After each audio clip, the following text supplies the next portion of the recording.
Hello. How's everyone doing? Today we are live. So I know that WorldAnvil is still finishing their stream, so a couple people watching might still be over there. But for everyone here, I see we maybe have a couple people. How's everyone doing today? How's the music volume? I was like tweaking it today. It wasn't showing up on my Streamlabs for a second.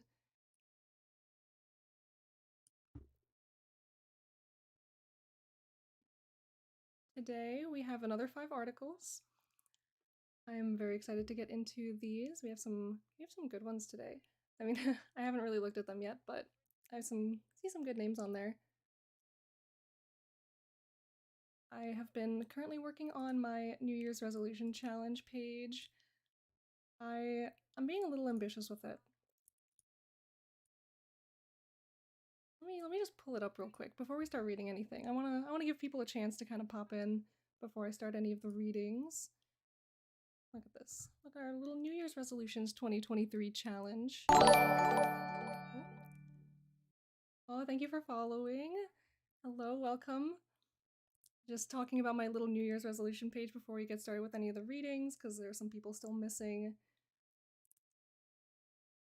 Yeah, this is always my favorite part of finishing big challenges. Hi, Calixtus, welcome. Thank you for joining yet again.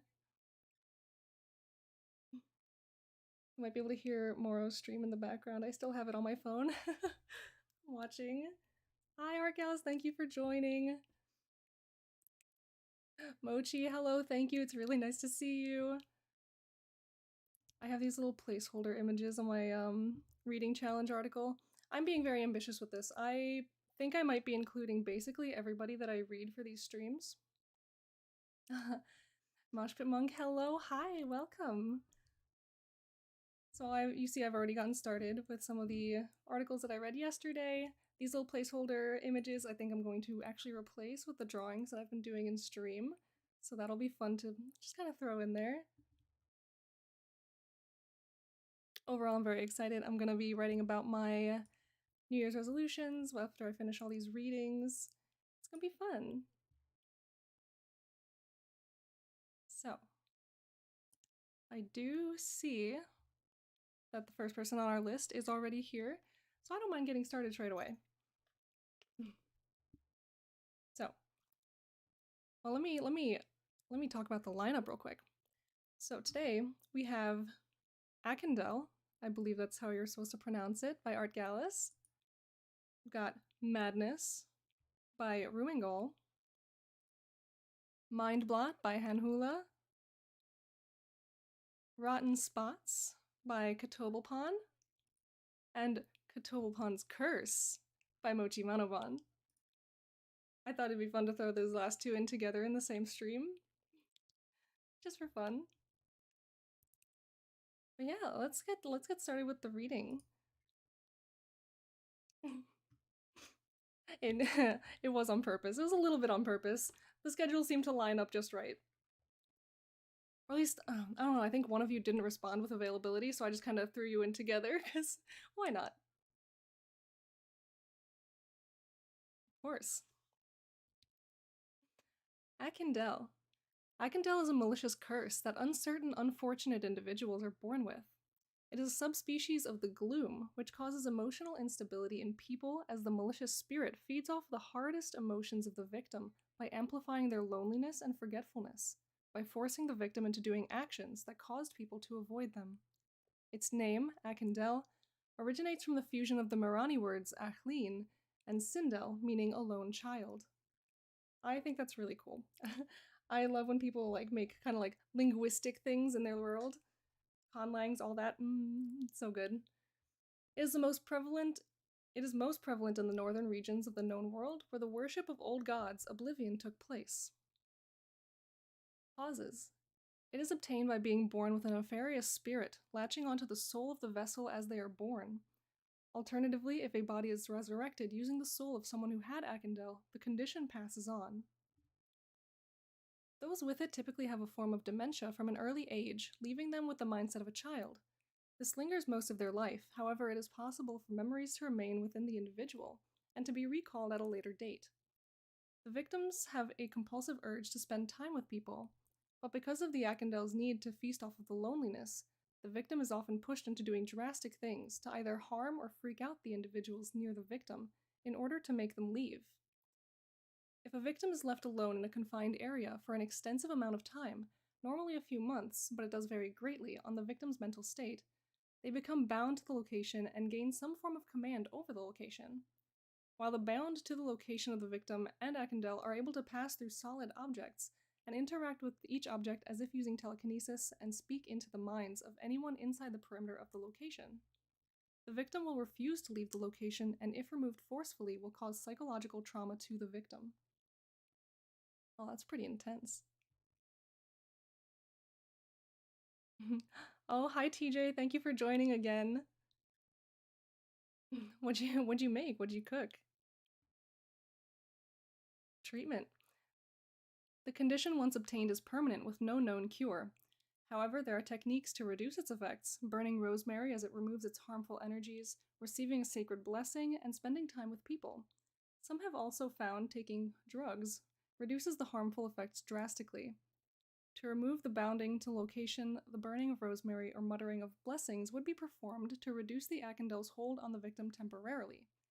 Then they need to consume a tonic of lavender, rosemary, kava, and a drop of oblivion blood, being almost impossible to find. Else, the last option is death. Prevention. Druidic exorcisms can be performed during the parent's pregnancy to expel the vile spirit. History. Unlike other forms of gloom, this one has only roots in the northern regions of the known world, and is mentioned frequently in the documentation of the Oblivion, a likely link to the Chindarin, as their name means the children. However, that linkage is merely speculation among scholars, with the Druids believing the gloom formed out of the scraps of Geheim's diary. Constructed from the empty form and fragmented emotions it took from creating the disembodied spirit that feeds on the loneliness and confusion of its victim. Vile spirit, I thought those were called babies. Oh no! I mean, maybe. Cultural reception. It is viewed as a bad omen, with most parents opting to disown their children, leaving the druids to adopt them and teach remedies to the inflicted, with the hope that they will adopt druidic life themselves. That's really cool. So, this is evil spirits, making people very lonely and very sad. It's a really cool concept. A lone child. Yeah, oh, and TJ, you made roast lamb. Oh, that sounds really good. So let's see. What are we feeling inspired to make today? Let me change to my handy dandy art screen. We can see the little drawings we made yesterday. Some of you might have been around for these. Let's see. Get out of here, boxes. I need to make these layers better.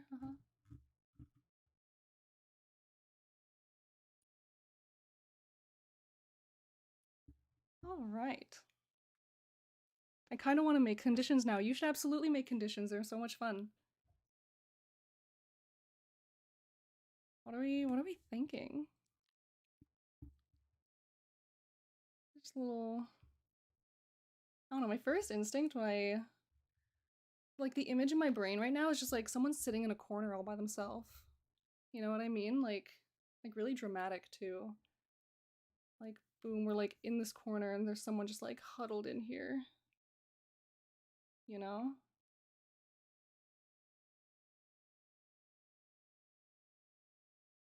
I feel like that might just be like too zoomed out to be, you know? And, like, what if they have this like ghoulish gremlin? Like this is the culprit. This is the guy.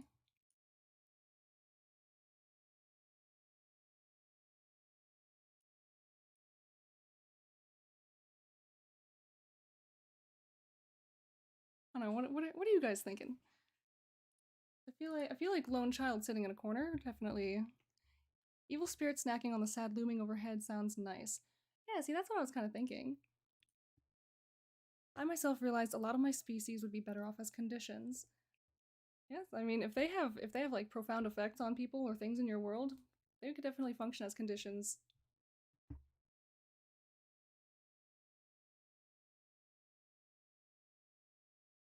Yeah, what if we just have like this spooky little entity? I don't know why I gave it like bunny ears.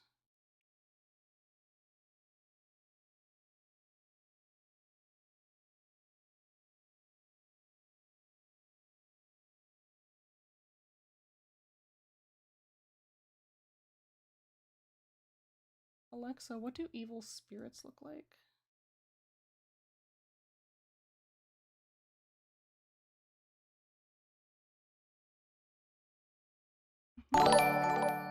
Maybe it is an evil rabbit spirit. Katoapan, hello, welcome, thank you for the follow and thank you for joining us today.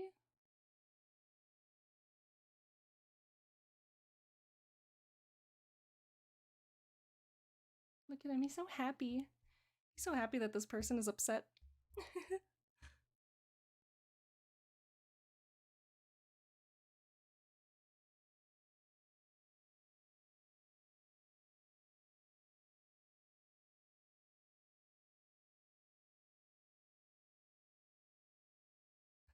It's a cool drawing. Oh, thank you.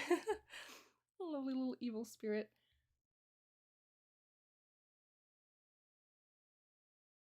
Yeah, we're just trying to get like the mood across. Like, oh, like this person is very sad. This person is having a very bad time, and it might not be their fault. It might just be this evil guy looming over their head.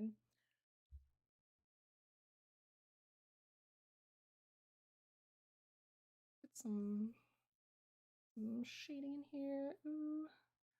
Ooh, ah.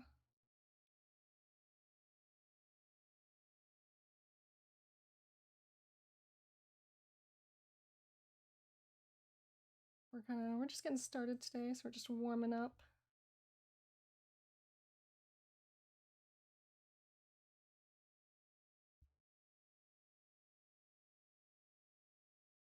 Yeah, it's kind of hard when you are just so sad. You just have to sit in a corner by yourself. I mean, I think we've all had those days where we're just very sad. We don't want to talk to people, but we do want to talk to people at the same time. It's a tough one.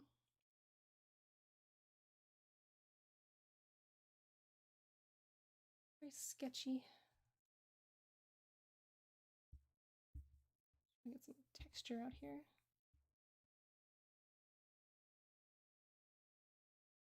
Some of the victims keep asking where their parents are, forgetting they were abandoned, which is quite very sad. Oh yeah, that's absolutely miserable.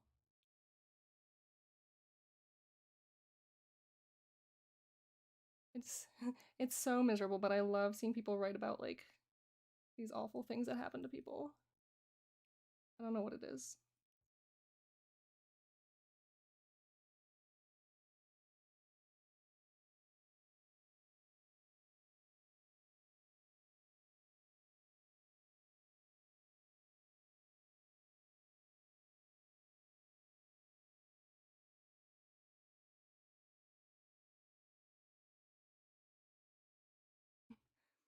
Under speed, I'm slow at sketching.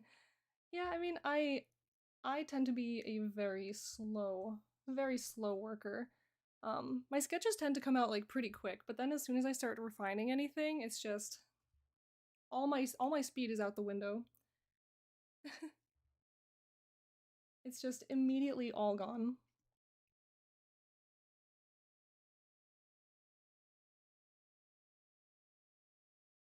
Some face in here. Oh god.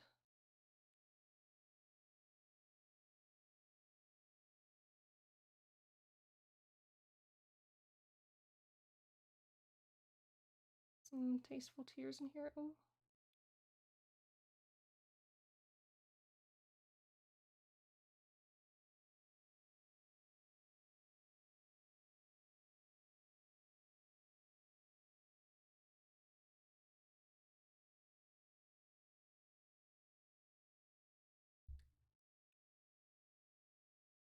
Mental health and fantasy. Ooh, yes. Yeah, it's always a touchy topic, but as a certified mentally ill, I actually quite like seeing people read it, writing about it, reading about it. It don't bother me none.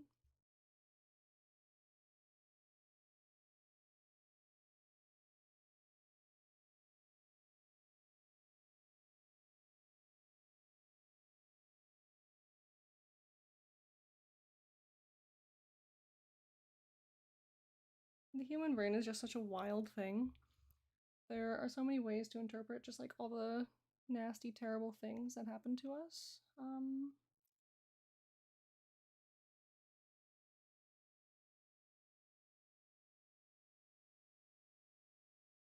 This terrible, terrible evil creature that's just feasting off of the sorrow and the loneliness of this little human.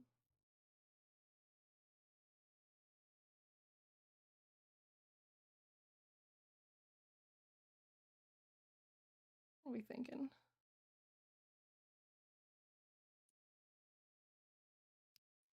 This is probably one I'm gonna touch up later too. But yeah. How are we feeling about this one? We getting the vibe? We getting the I think so.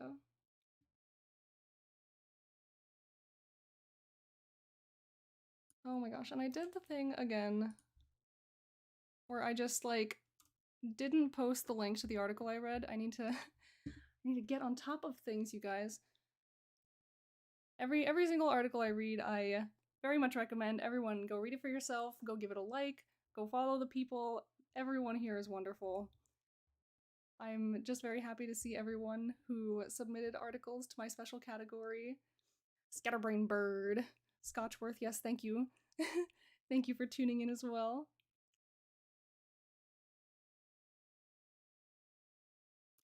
So, if that is the case, let us move on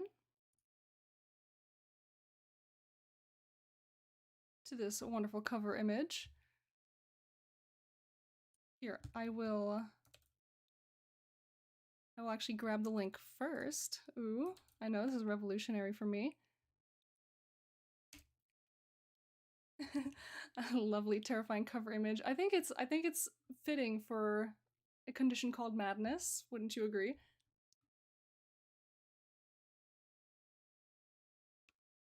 Yeah. So this is Madness, by Rumingal. Very exciting. I gazed into the abyss, but to my despair, it did not look back at me, for I was already too deep. Oh, what an intro.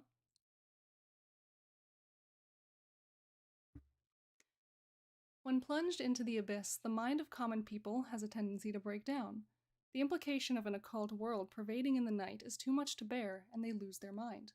They go into seclusion or end up in asylums, telling stories of monsters in the dark and ghostly figures trying to drain their soul. This is all a perfectly reasonable reaction to the collision of incompatible belief and reality. This is not what madness is. Interesting. I love the way that was, introed. Just describing a whole thing and being like, no, that's not what this is.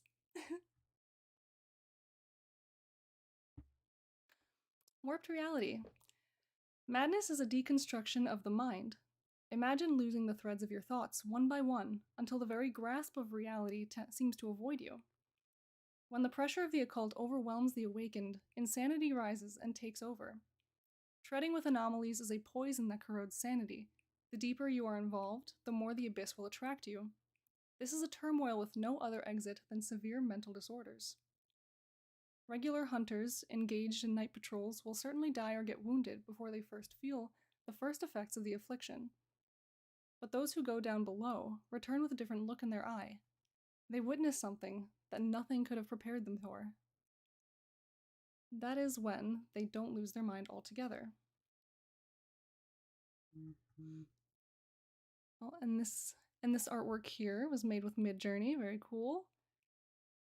The proximity of peculiar parts of the abyss has an especially strong effect on the maddening. Namely, anything related to the outer gods shatters the psyche. Repeated encounters with the unknown will have the same effect. After all, with centuries of occult records, a confrontation with a being unheard of means either it is a threat of a new kind, or nobody has lived to tell the tale. I'll read this quote in the sidebar. I, just like anyone else, am afflicted with madness. It would be foolish to deny that. I am closer than most to the malice, some of it being my very clientele.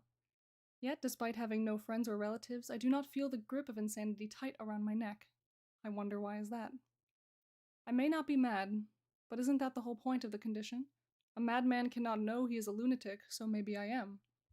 I cannot say if my personality's changed that much, and if the absence of long-lasting relations does not help. How much of me is left, and how much am I already a part of the folly?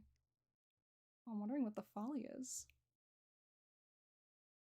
Some of the basement's artifacts are obviously channeling madness. The painting is the least of them, although the regular use I made of it may have been unwise in this regard. The catalyst is another story. Using it only once would be surrendering myself to the mind-racking avatar. And yet, if I could resist the rapture, wouldn't it be worth the risk? There's so much good narrative in this article. Very cool. Sundered thoughts. The process is usually progressive, with thoughts set adrift and moments of absence. Then the afflicted become incoherent and speak of an ancient tongue unbeknownst to man. They won't remember what they just said. And as the curse progresses, their personality shifts until they become twisted versions of their former self. In their last moments of clarity, it is like they are replaced with someone else, an entity with fully black eyeballs and a disproportionate smile before their body breaks down and their mind goes blank. After that, they are past the point of salvation. The merciful thing to do is to put an end to the suffering of a wandering husk. At the end of the day, it is a curse, and we are all hexed at the very moment we become aware of the abyss. There is something beyond the veil of insanity lurking behind the clouded eyes of thoughtless puppets, spying on a realm it dreams of conquering. We call it the folly. Oh, that answers my earlier question. Without knowing much about it. Is it a god? An outer even? Or a very powerful occult being? As long as it communicates through a shattered ego, the answer will stay out of reach, yet I fear what would need to happen for the truth to be unveiled. I do love seeing these disjointed images. Look at these. Very, if I looked like that, if I felt like that, I feel like I would probably go mad. I think it's very fitting. And this thing? Look at this thing. Tell me you wouldn't see something like this in real life and just, like, lose all semblance of sanity. Caption, the monster in the closet is not the one we should be afraid of.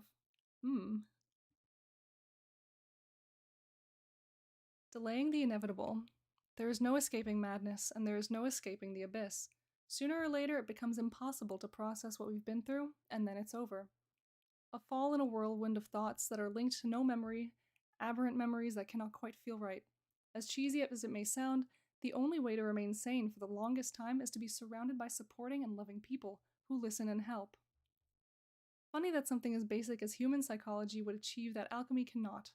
No potion nor apparel can slow the spread of madness. If anything, my preparations enhance it. I really want to make art like that, I just don't have the digital skills for it yet.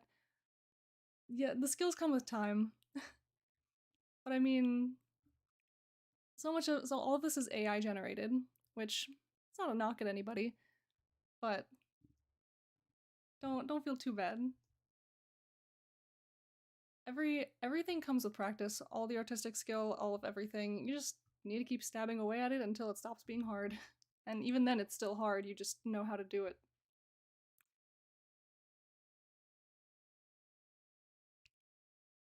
So, delaying the inevitable. There is no escaping madness, as there is no escaping the abyss. Sooner or later, it becomes impossible to process what we've been through, and then it's over. A fall in a whirlwind of thoughts that are linked to no memory, aberrant memories that don't quite feel right. Wait, did I already read this? I did. I already read this paragraph. I distracted myself. Beyond the maddening.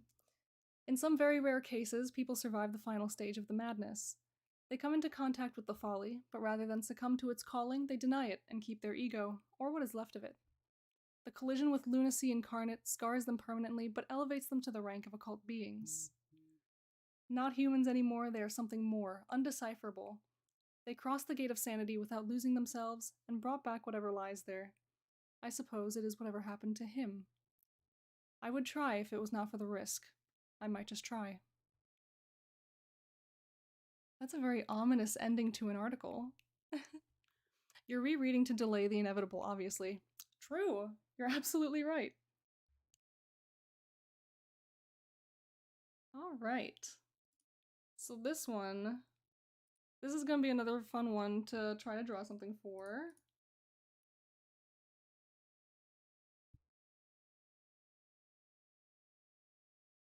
I need to know what was those last sentences.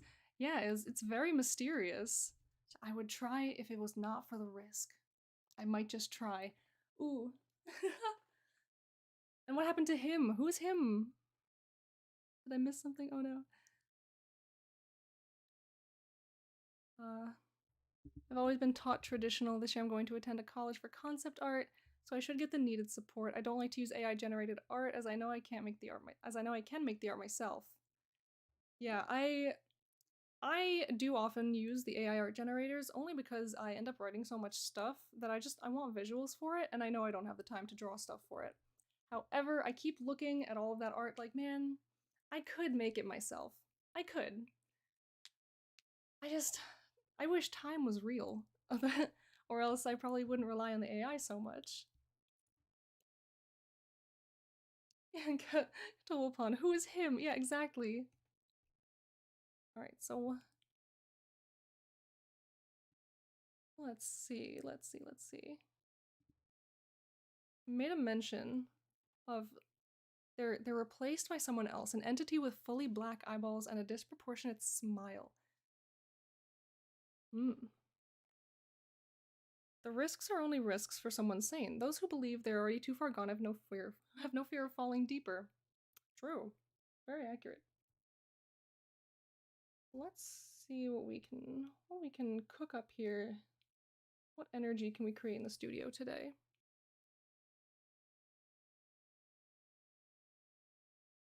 Yeah, like one of my favorite articles in WorldEmber this year. I just used like a whole bunch of AI generated like landscapes, just to make it pretty, just to get like the idea visually of what this place actually looks like.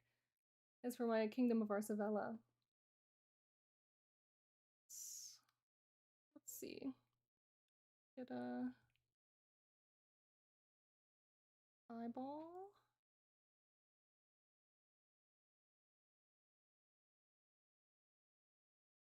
face, head.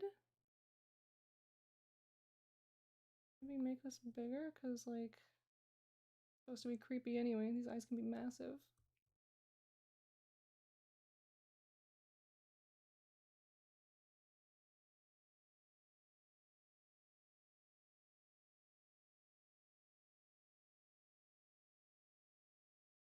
Want for some very disjointed smiling here.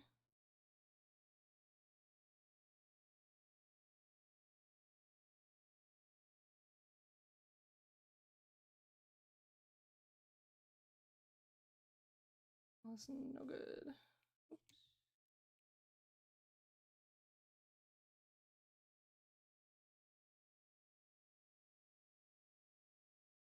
Photoshop keeps yelling at me.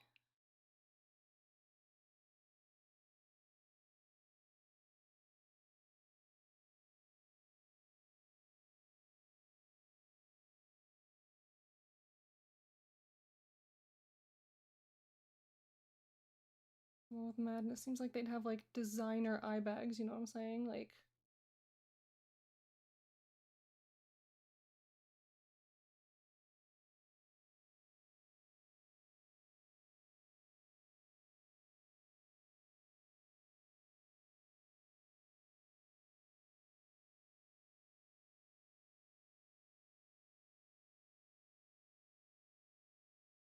I don't know that I quite like the face that I've created today.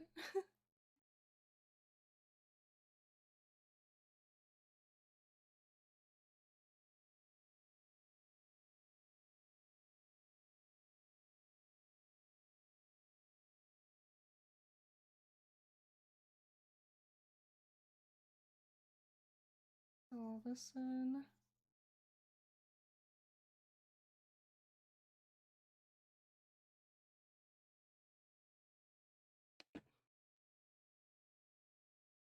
Takes notes from comment section. Yes, perfect.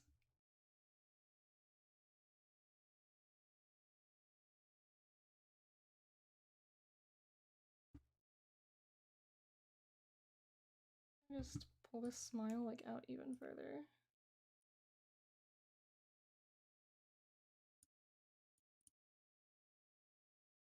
I don't like that very much.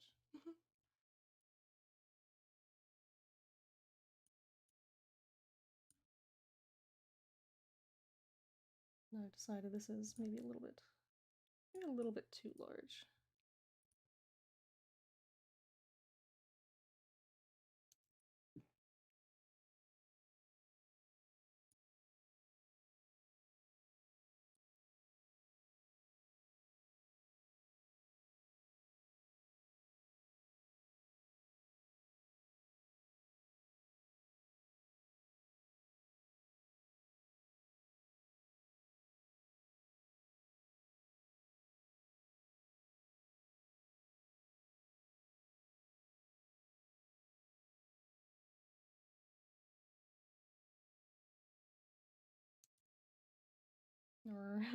We're getting somewhere here.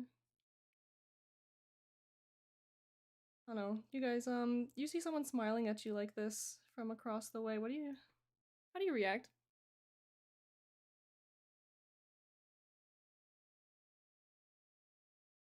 I'm going to run. Yeah, there you go.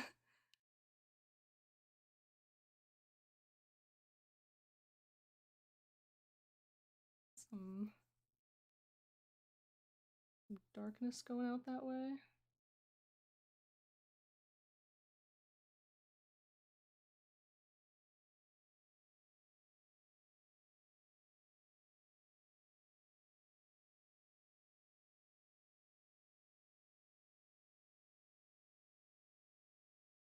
Oh, hell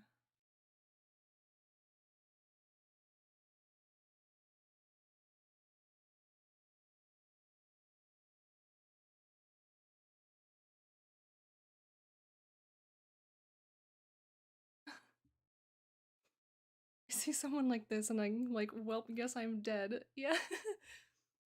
And this person's just like looking at you like, yeah, this can't be good.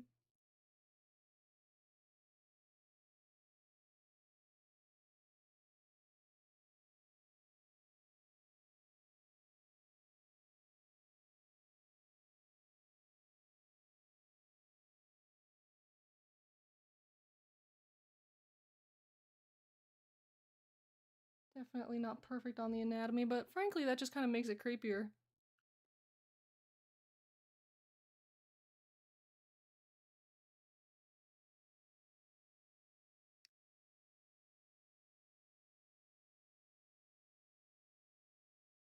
Madness is one hell of a drug, I would say.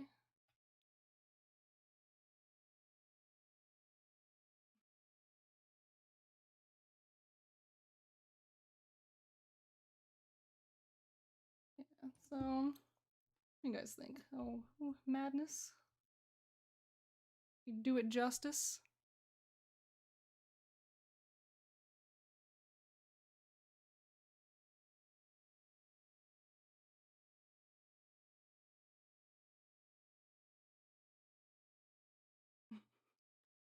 It's pretty madman looking, yeah, and creepy. Yeah, perfect. That is the vibe we were trying to create in the studio today.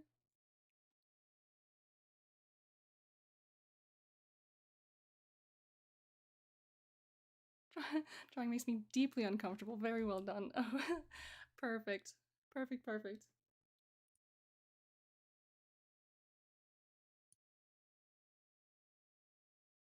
All right. I feel like we're like super ahead of schedule today, which is I'm gonna go do soup. I love soup. My name in my Discord server is Soupbird.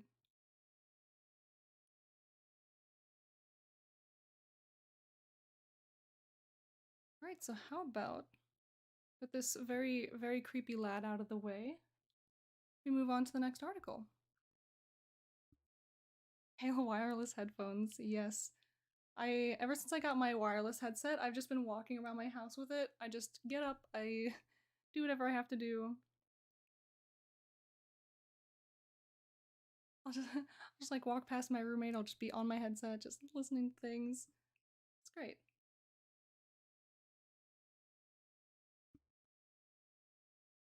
Yes.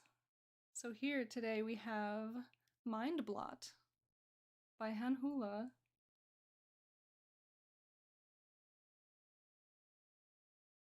Yeah.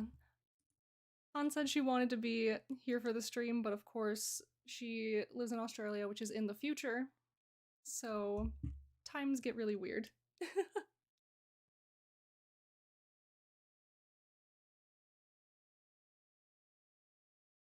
Ah, the dangers of overindulgence. Such a waste of talent.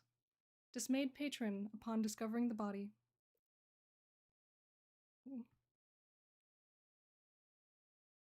Bards, scholars, and students all know well the benefits of epistolaris powder, a powerful drug produced from chirophyllon leaves. Oh, Rumingol, hi, welcome! Were you here for your article? I like just finished it.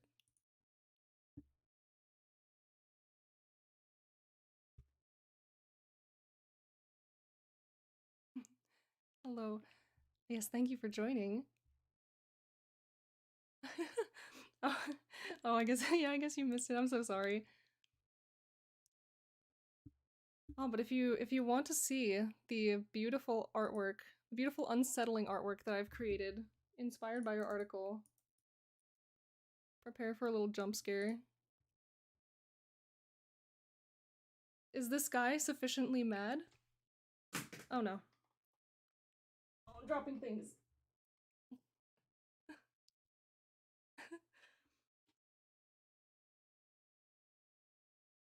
See, this guy is beyond redemption.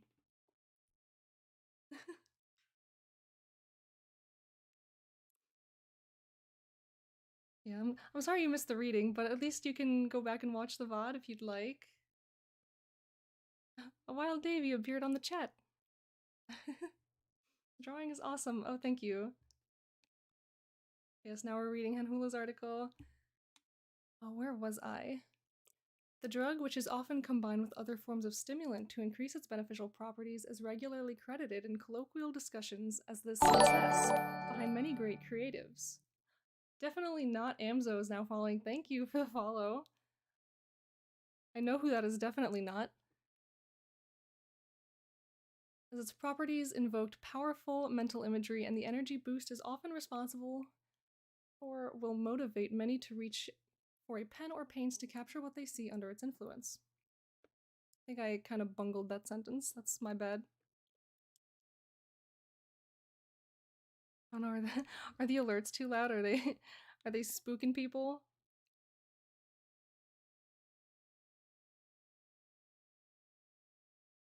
I can turn them down a little bit if they are a little spoopy.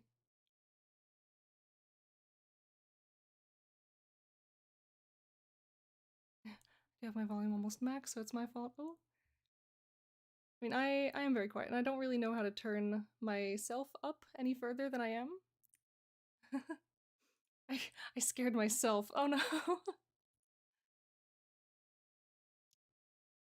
Yeah, I don't really know how to turn myself up any further. Like my microphone's at like max setting and it's like right in front of my face. So yeah.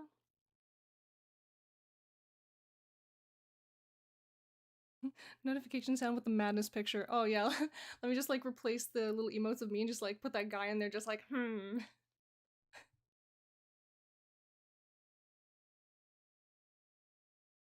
Let's see.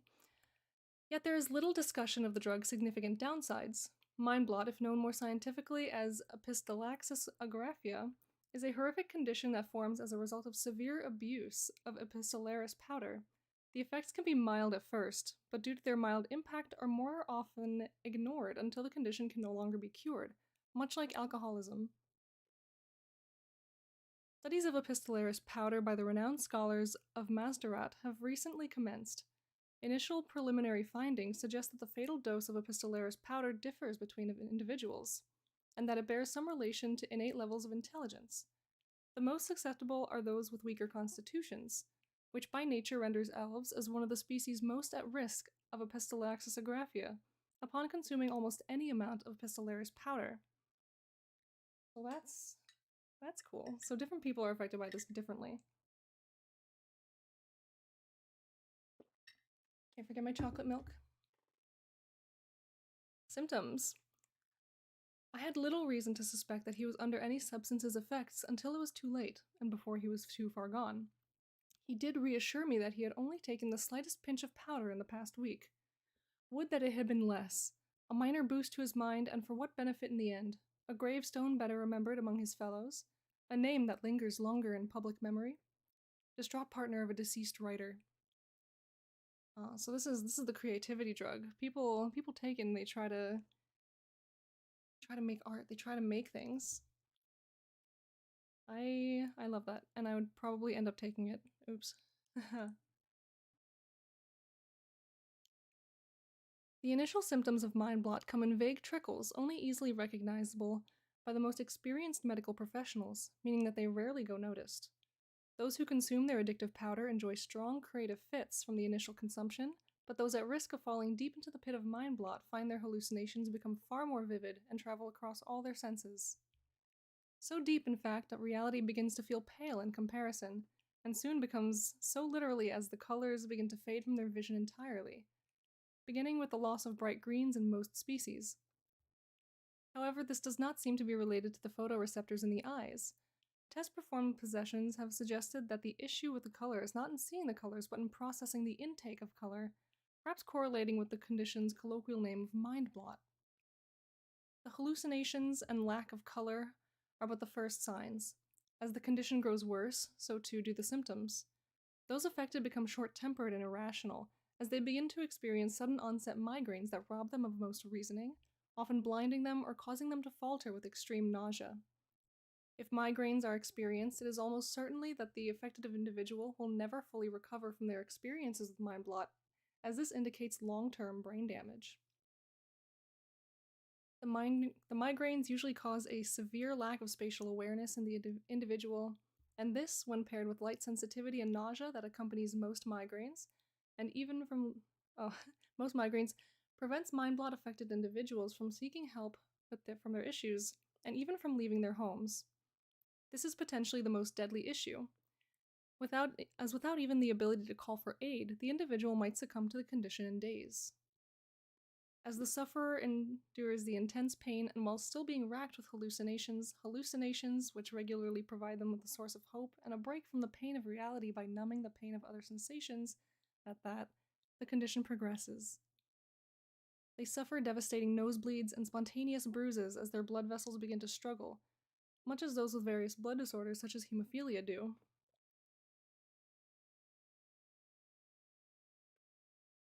Subsequent anemia exhausts the individual and exacerbates their other symptoms, often tiring them so greatly that they can do little more than lie there and exist in a fugue state of hallucinatory distress. The final symptom for which the condition is best known is the most confusing, and the sign by which it is understood the individual will not survive. Despite the intense stress placed on the body by the other symptoms, the individual descends into a state of psychotic writing, with whatever implements are at hand, most often being their own blood as formed from the relentless nosebleeds or through the odd wounds forming on their body. Given a pen and ink, they will use those instead, even if they seem to have little motor control otherwise. In violent jerking motions, they write with frantic speed in handwriting barely resembling their own, in languages they do not speak.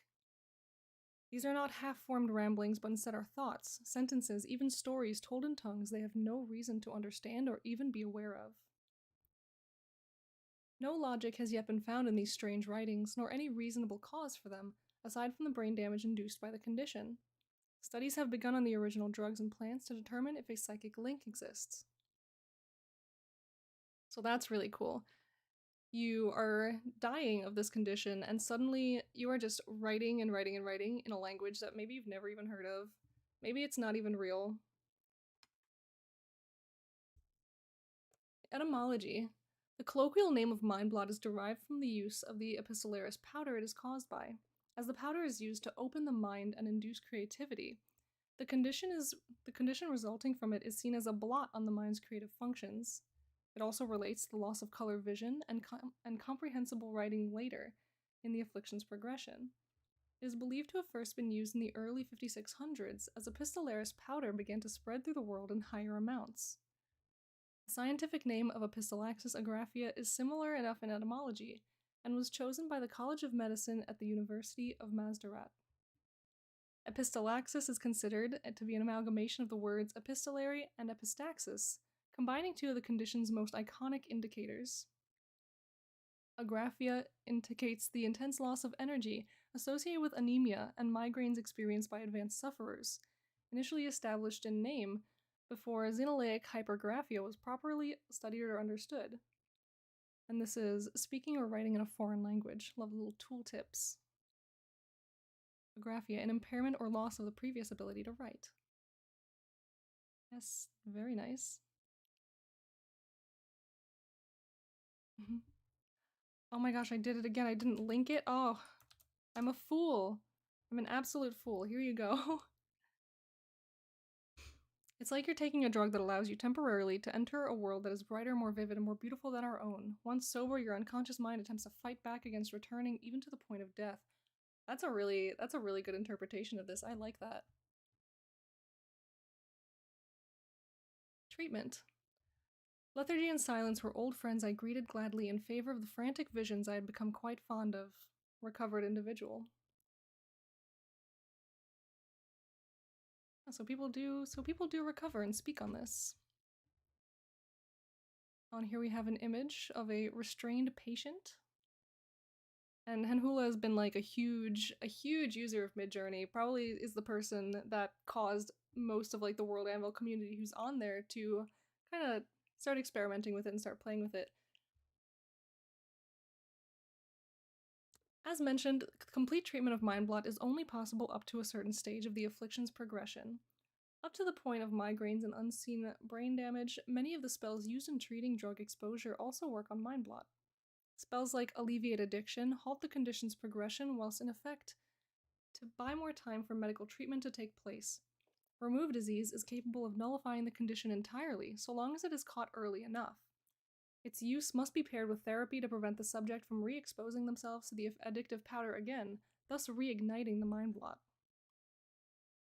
The various levels of restorative spells may also aid in slowing the condition's damage, and the significantly more powerful heal spell is capable of entirely curing an individual. Should there be a powerful cleric at hand to cast it, even if the individual is in the most deadly stages of the disease. However, permanent damage that has fully set into their mind may not entirely be wiped away with heal. Current evidence suggests that the subject may retain erratic behavior and unpredictable writing habits, even in tongues they do not understand, even past the casting of multiple heal spells. So this thing sticks to you. It stays. Mundane treatment. Thus far, no mundane treatment has proved significantly effective in treating mind blot's advanced stages. However, initial treatment is effective in lessening its damage and halting its progression, or even outright curing the affliction so long as help is sought quickly. Anti-plague tonics assist in naturally overcoming mind blot's woes, as do many natural healing techniques and medicines. Those affected by migraines will find that existing migraine medication does assist in alleviating their pain, though magical aid must subsequently be sought.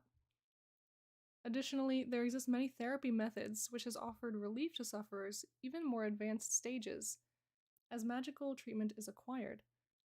Though usually considered barbaric, straitjackets are beneficial in the case of mind blot to prevent the jerking motions associated with the final stage's writing, and other methods of sensory deprivation provide significant mental benefit to the sufferers. Depriving mind blot affected individuals of such stimulation as possible seems to drastically slow the condition's progression and allows them to rest in states varying between comatose and meditative as additional aid is sought. Ultimately, however, mind blot is an affliction brought on by a drug created by magic. It can only be truly cured by magic.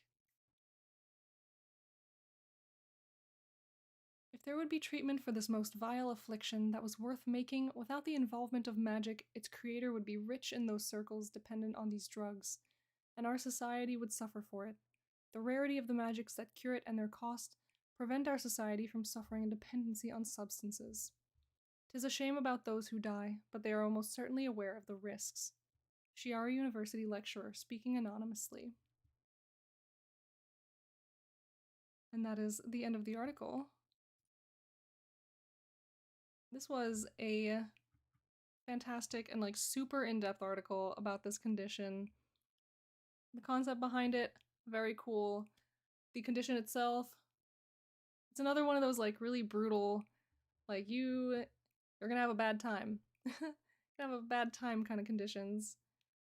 But the whole writing in like other languages you don't know, and like not just complete rambling, but like you're writing in full sentences. You are coherent in this language, but you're just frantically writing it down. That just conceptually is like really cool to me. I don't know, if you continue to watch my streams or peruse my content, you will find that I really love languages. I love languages. I'm always like studying at least one. And so every time I see like a mention of linguistics language in anyone's articles, I'm like, ooh, very cool. Han's just an amazing writer. Yes, that is that is absolutely correct. I mean, like Han completely ran away with summer camp this year. we need some people to rise up and offer some competition. Need people to step up to the plate. I'm hoping I can try, but gosh, she just like puts out all these like huge, awesome, detailed articles. Meanwhile, me, I'm just like scrambling to put enough words on the page to even submit it, you know? What language are you learning now? Well, I'm currently pretty loosely practicing Spanish. My current language base is English and Russian. I studied Italian for many years throughout school. Yo también. Ah, very good, very good. I am Spanish. Ooh, that's very cool. Yeah, my Spanish skill is very rudimentary. I'm doing Duolingo and like Duolingo only, so I only know like a couple phrases. But because I'm going to that, you know, GakuCon cruise, we're going to Mexico. I was like, oh well, why not just like maybe study a couple things? Trying to learn Dutch with Duo. Oh yes, I just think it's fun to like at least dip my toe into languages. I think it's so much fun. I started learning Polish on Duolingo last year. I didn't get too far because I kind of like got distracted. I started doing other things. But yeah, it's fun. I've started studying German. I've started Polish. I think Japanese at one point was also one of my targets.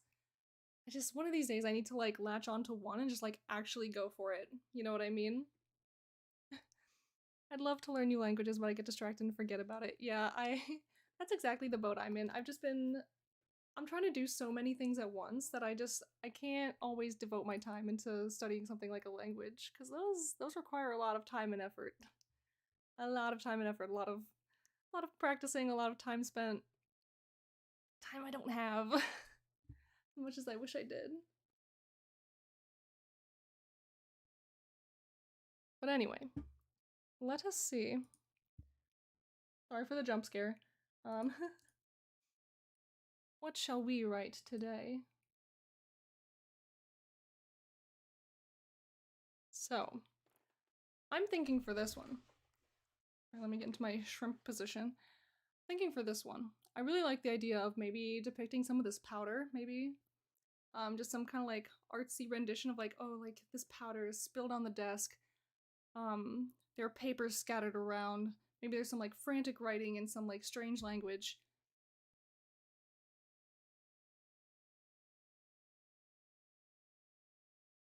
The only language I managed to stick learning erratically is Korean, began with Duo 2, though I found it unsatisfying. Yeah, like Duolingo's like really hit or miss. And I feel like in recent years a lot of their courses have gotten better. Like they have had more people working on them. They've been more involved. Um, really embodies Semi with this erratic Raider writing. Oh my gosh, yes, perfect. Yeah, Duolingo has really improved in the past few years. I remember using it several years ago, and it was just like not as exciting for basically anything that wasn't like a European language. Like if it wasn't like Spanish, Italian, German, like it probably wasn't that great. It probably wasn't very fleshed out.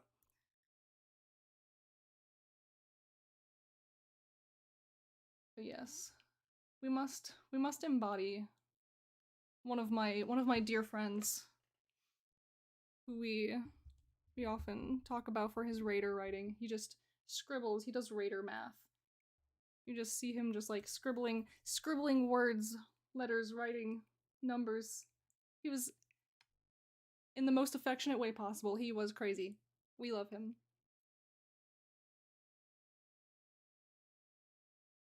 Yeah, what are we thinking here? Let me get this no.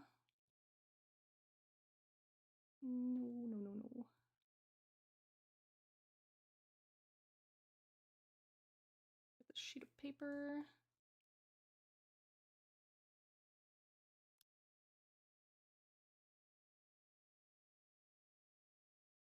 Maybe a little powder spill.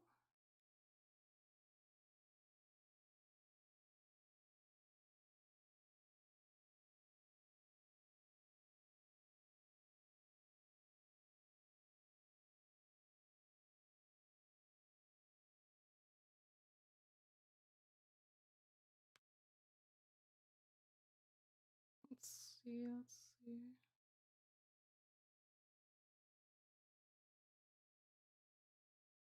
On top of the table here.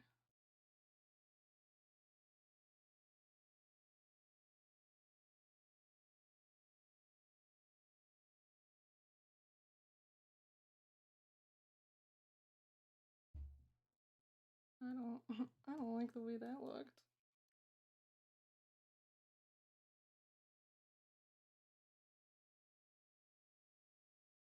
This little pencil here.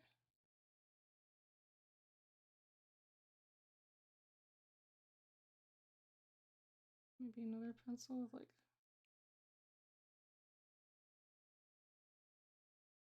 worn down a little maybe.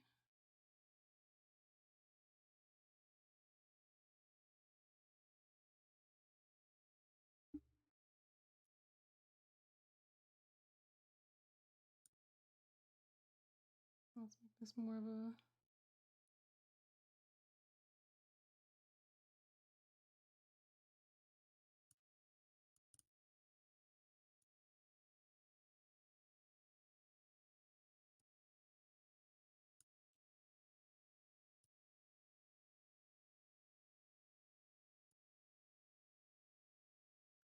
I'm working on an isometric sewer map. I started blocking things out instead of line art. Now I have to remove a quarter of it. Oh no. Oh no. Yeah, we we all have those moments.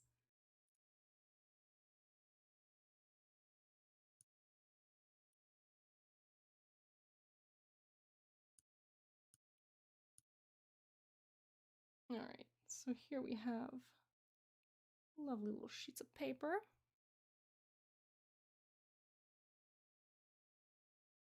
I need to figure out how I want to actually represent this crazy frantic writing.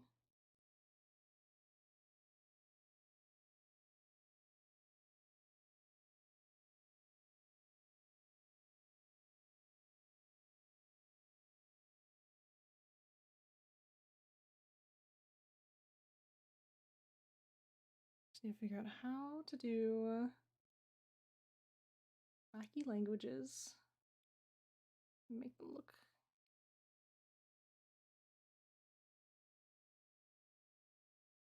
making things up.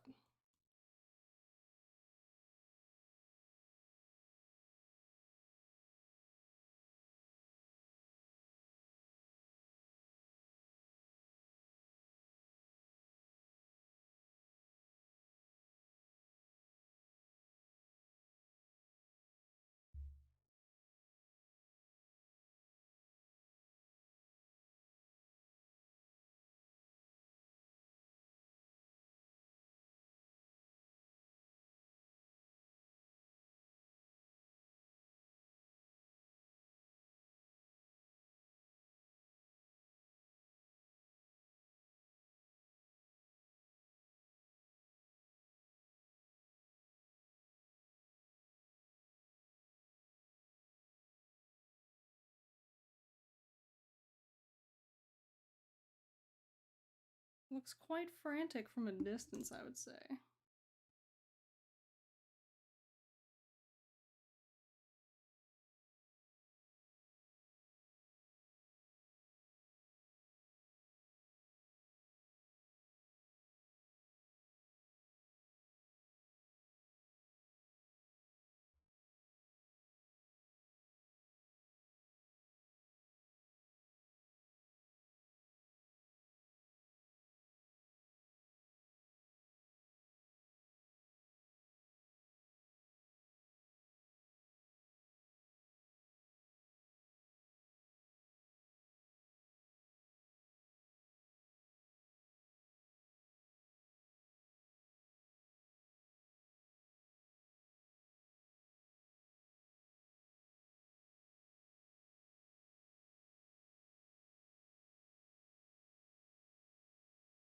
Do these seem like the notes of someone who's doing well?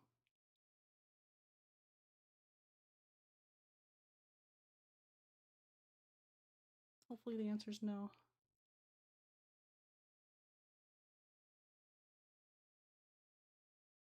Damn it. How could you betray me like this? You're supposed to say, no, this person's clearly having a bad time. You're such a wonderful, perfect artist.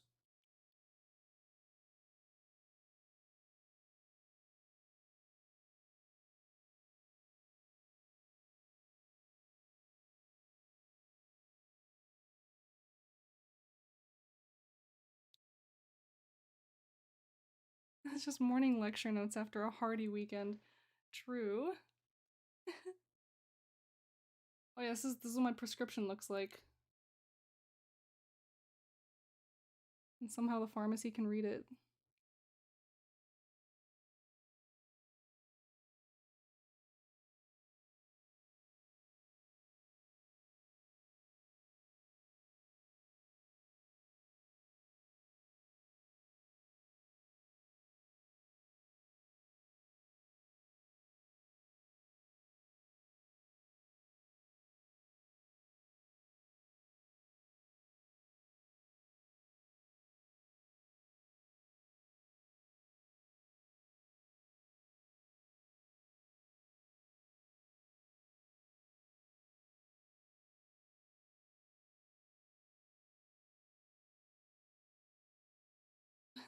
The pharmacy can always read it. Yeah, it's true. They're probably just used to it.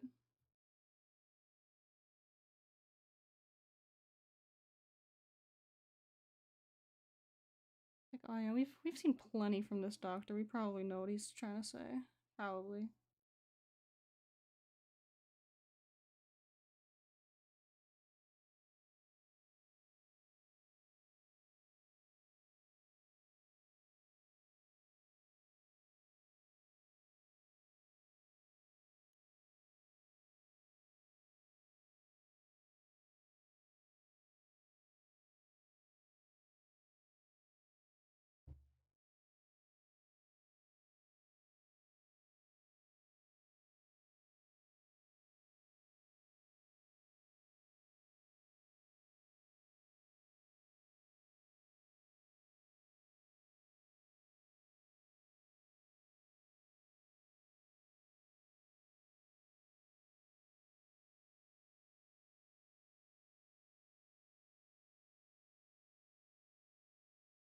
Beautiful container.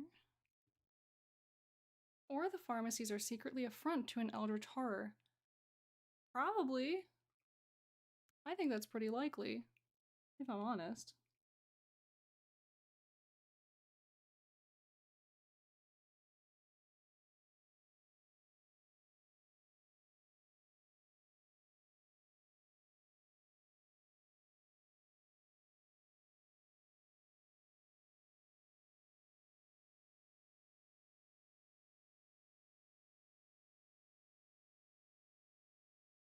The shadow and light are amazing. Oh, thank you. I'm just trying to see what looks good here. Behind every great doctor are two nurses desperately trying to keep their patients alive. Yeah, you're probably right. In my experience, I guess it depends on where you are. Sometimes nurses are, sometimes they're just mean. Sometimes they're just, oh,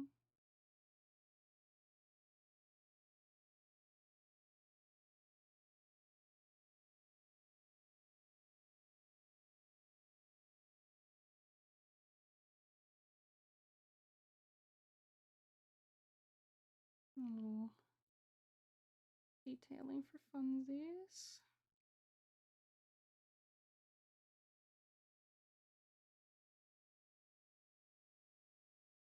I'm trying to theoretically not finish all these article reads today with like another 20 minutes left on the clock like I did yesterday. Not that that was a bad thing. I'd rather finish early than just like not finish at all.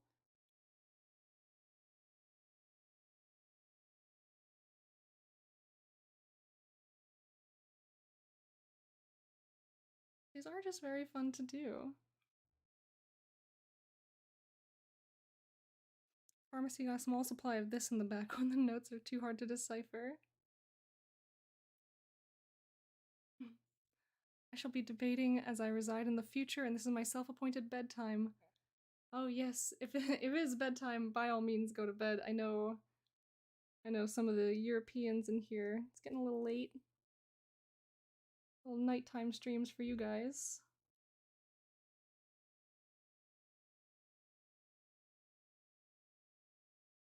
Or everyone just far east of me.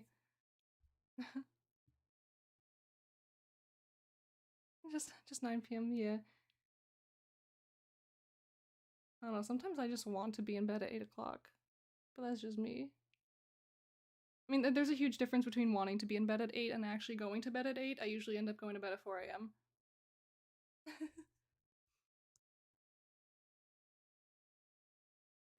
Departing, yes. Thank you for tuning in, and thank you for letting me read your article, though. This is... I'm having so much fun doing these streams.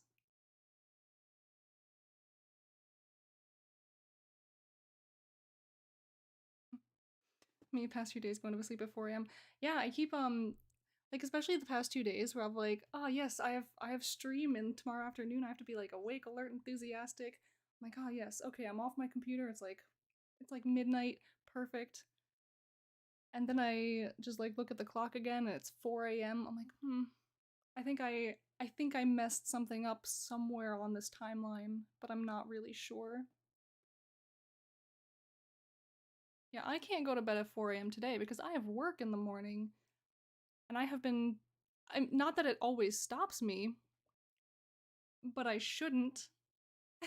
I should make it a goal to not do that.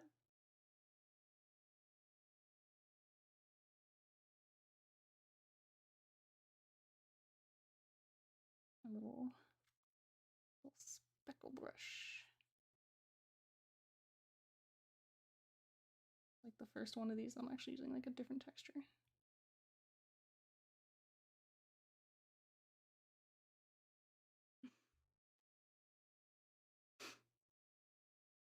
Nah, 4 hours is all you need. Bold of you to assume I get 4 hours of sleep if I go to bed at 4.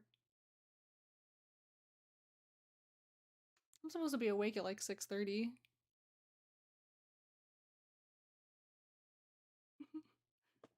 Sending hugs. Yes, perfect. And what if we just have a little bit of... definitely not blood.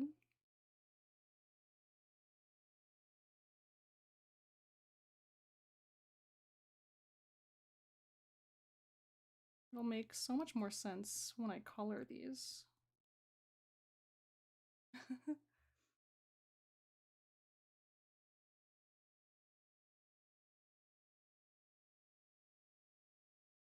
Yeah, I don't know. I feel pretty good about this one.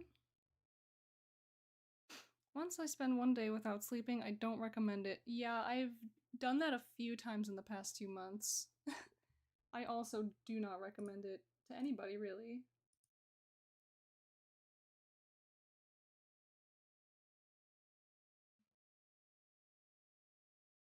But yes, wonderful, fantastic. I think we're ready to move on to the next condition on our list.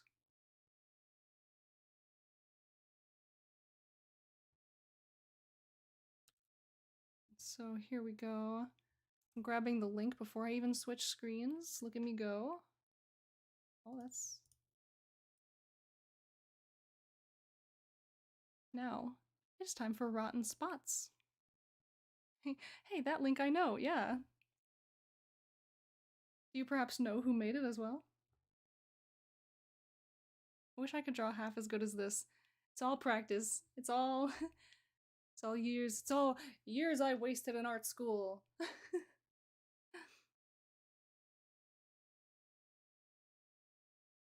I wouldn't say I wasted them, but I mean, I'm certainly not necessarily using that degree right now. I guess technically having a degree of some kind got me my current job, but like, even then. So yes, we have a Cato condition. Rotten spots today. Rotten spots is a rare condition that is mainly known in the Ventsy Island. It is caused by contact with one of the native plants of the island and causes extreme itchiness with rapid necrosis as well as other symptoms like blue spots. It is a harsh condition that leaves death and heavy scarring on its victims and works fast. We love seeing all of these very icky, no good conditions. Very good.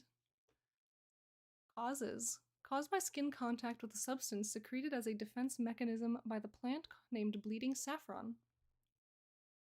The condition cannot be obtained in any other way and can be better or worse depending on how strong the substance is. Originally, the substance was only found in the bleeding saffron, but people have started making venoms with it.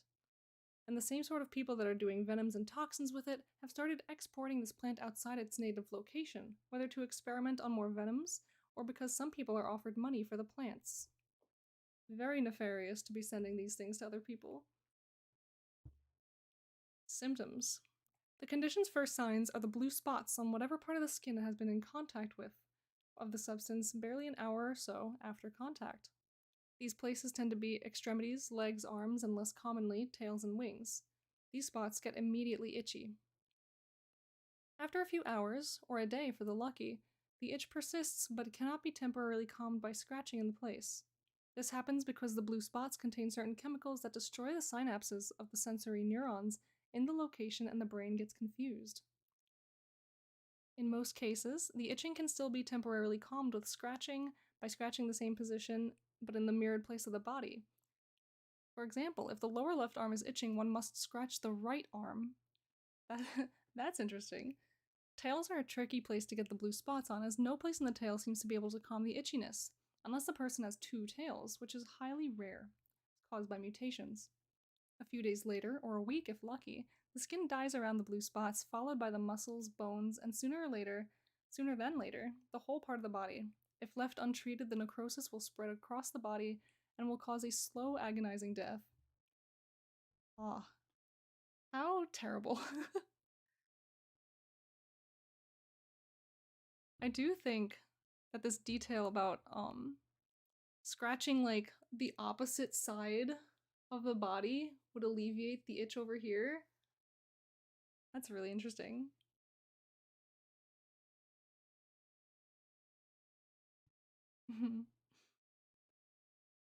There are two ways of treating this condition, none being painless. Cut it out, only possible when spots are located on a limb. Burn it out. Burn individually each one of the blue spots, being careful not to let its chemicals splash onto healthy skin. This can only be done before the first signs of necrosis. Both treatments are dangerous on their own, being able to cause infections if not dealt with properly, which would only worsen the person's health. Prevention. When entering the Ventsy Island, one must be well covered with clothes. The more shown skin, the higher the possibility to be affected by the bleeding saffron's venomous substance. When reaching a safe place, a place that has been confirmed to be free of the saffron, the clothes can be changed carefully, making sure no substance falls to the skin, if any falls. It has to be carefully cleaned with water. The contaminated clothes must be cleaned before being used again. Scales can temporarily protect the skin from the substance, because it's more goo than liquid and takes a bit to move around, but should be cleaned as soon as possible once reached a safe place. Skin that has either been covered in clothes or been left exposed should also be cleaned as soon as possible in case the substance has managed to go through the clothes. There are warnings about leaving the safe spots of the island uncovered anywhere, for both the travelers and inhabitants. At the verge of the safe spots, there are also walls with doors that have guards on them to stop clueless people from entering the jungle unprotected.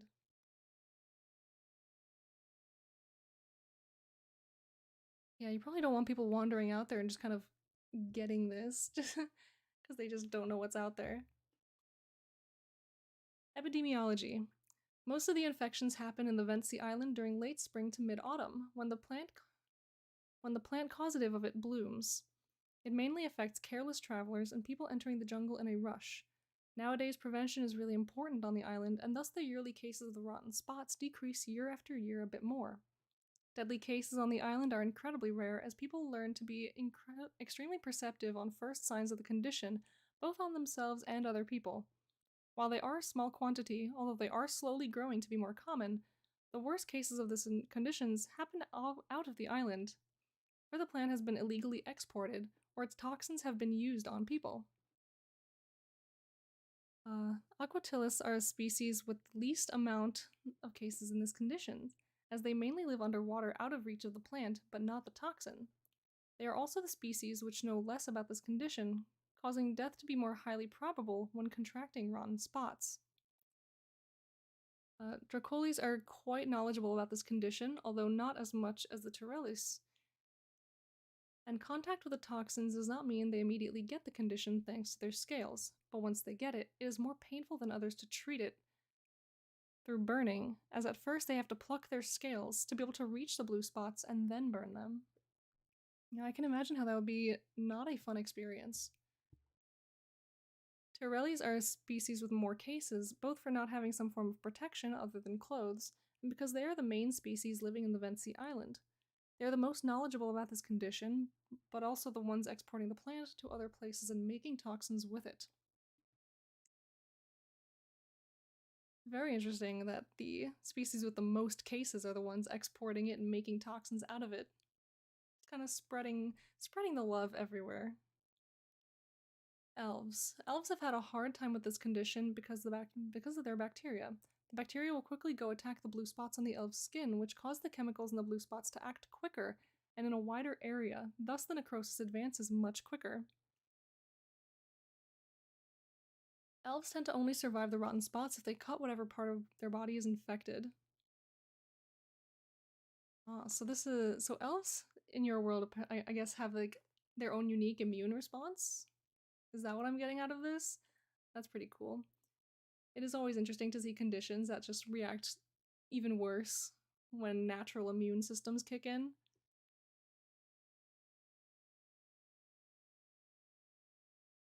Information. Because of how dangerous this condition is, people from the island try their best to share their knowledge about it as much as they can. Because Ventsi Island is used as a stop in long sea travels, people try to have information about it everywhere in the island, as many languages as they can. False prevention ideas are badly seen, and if people are underestimating this condition, people will let them know how bad it is.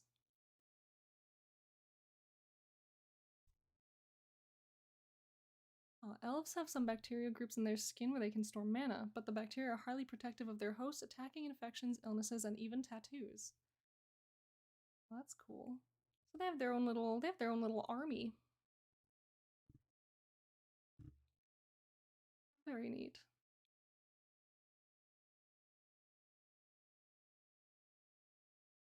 Yeah, this is a really cool article. I like all the details about this actual like plant that causes it and what people are doing with it. It's always fun to read about things that are like objectively terrible in a world and people are like, yeah, we're gonna produce this. We're gonna make it worse.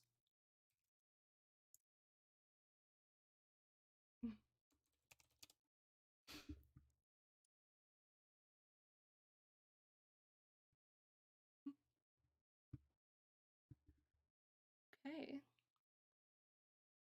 Peak human energy. Yeah, there you go. Alright, so for this article, what are we thinking for this one?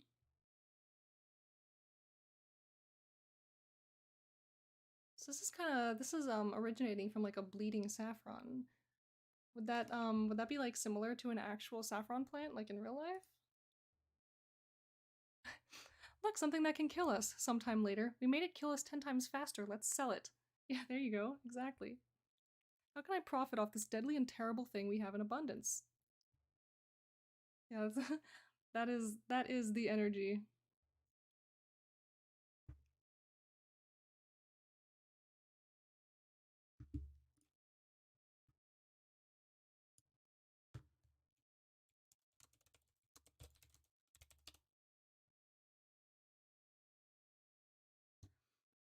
It is. The difference is that saffron's petals have vein-like marks. Ooh.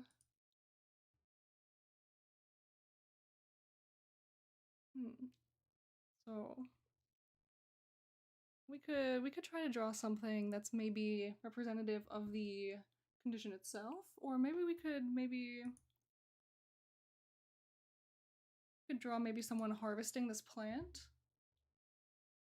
I have images that got inspired me open on Chrome. Yeah, I mean, if you want to pop those over to me on Discord, I'm sure like Streamlabs will get very upset if you try to post it here.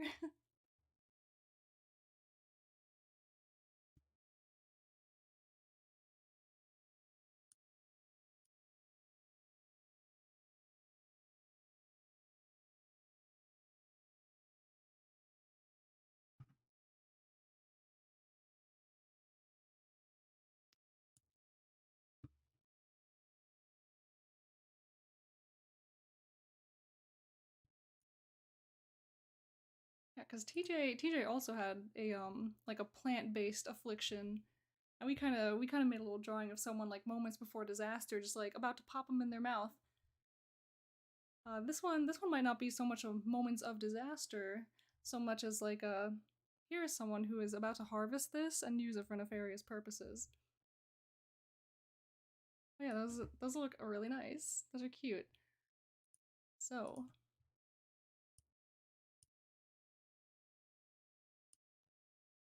let us see what we can do here. We're gonna carry on the theme of yesterday. That's like the little Turing test. Can I draw hands? Or am I an AI?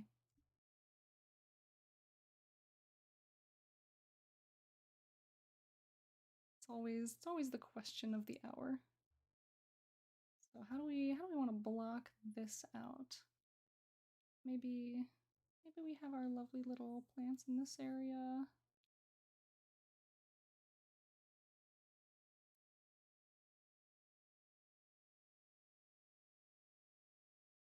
Maybe we have someone going in for the grab here.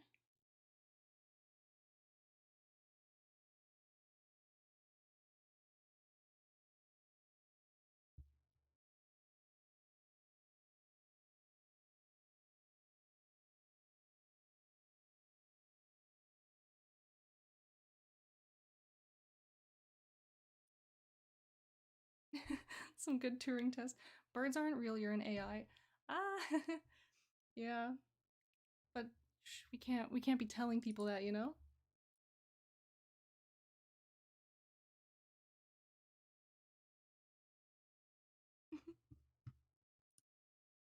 But yeah, that is the modern day test. Can you draw hands? If not, you're a robot. Sorry. Or it's not even can you draw them, it's when you finish drawing them, do they look like hands? Have you drawn too many fingers? Have you drawn not enough? Are they all like one weird fused finger?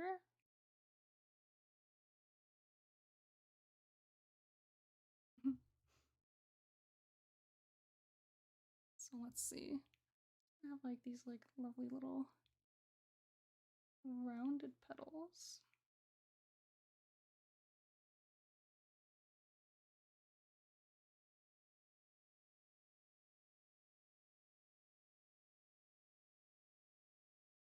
How many fingers did you draw? Oh, 11? Nice, you're an AI.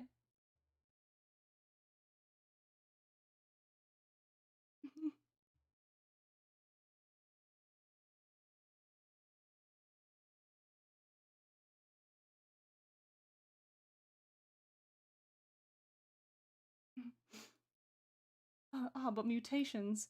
Yeah, sorry, you're actually not allowed to draw mutations either.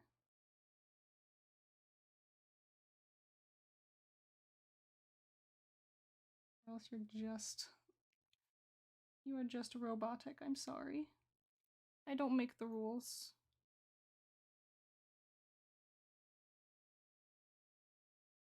I kinda do. It's my stream, so I make the rules.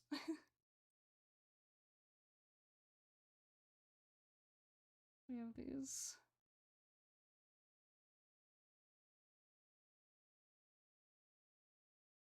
Veiny, yes, this veiny flower. I'm sure it's very, like, this is exactly the kind of thing you want to be grabbing out of the ground.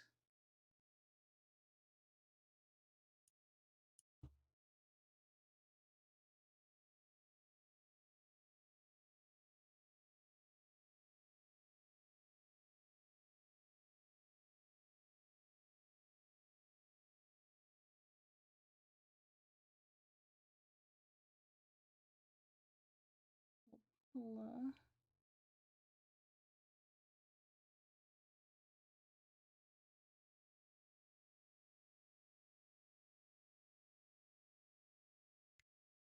these wacky little pointy leaves.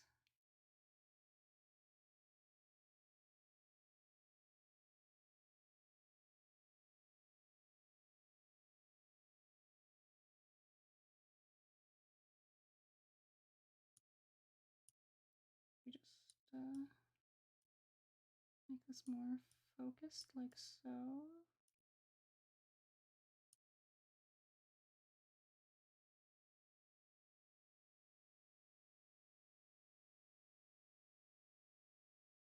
Various plant detail. Meant to be quite sketchy.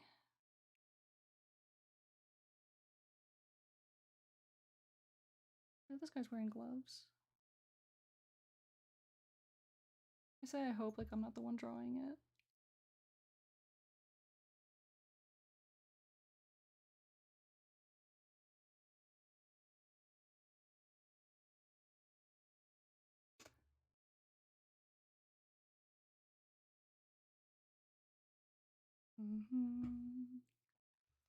Looks how I imagined it. Oh, perfect. Very good, very good.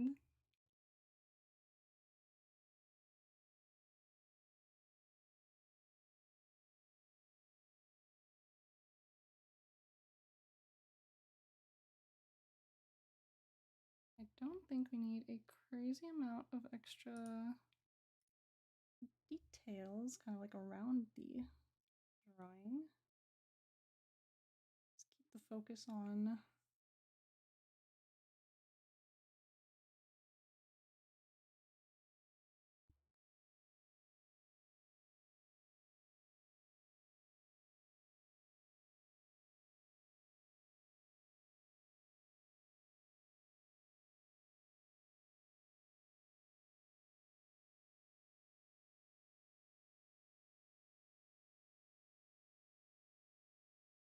we're here to be action focused.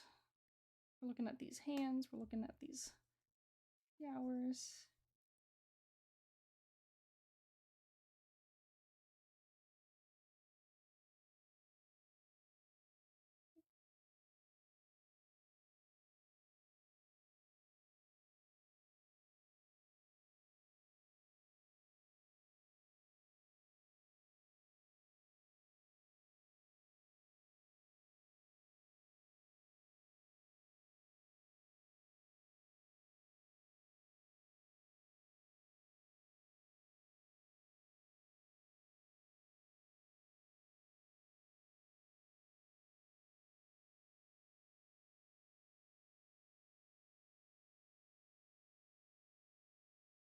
Yeah, I'm having so much fun actually doing these streams because they're actually forcing me to like sit down and make art, which is something I do maybe like almost never at this point,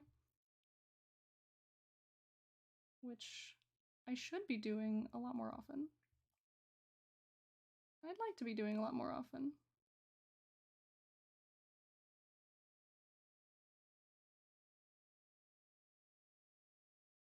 Just so woefully out of practice every time I pick up my pen, so thinking if I actually convince myself to draw more often, maybe I'll actually, get the practice I need to stop being out of practice every time I start drawing again.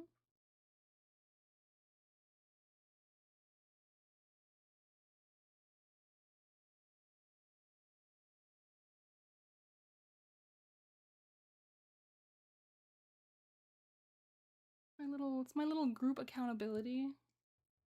My little everyone comes and watches me draw to make sure that I'm actually doing the drawing.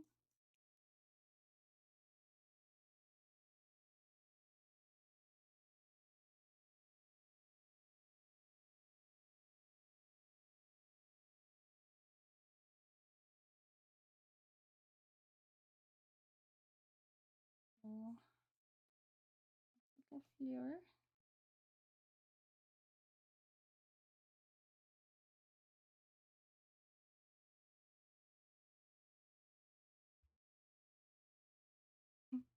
Cozy stream with cute art. I mean, that's kind of the vibe I was hoping to go for. Just a little cozy stream, get some reading, get some art.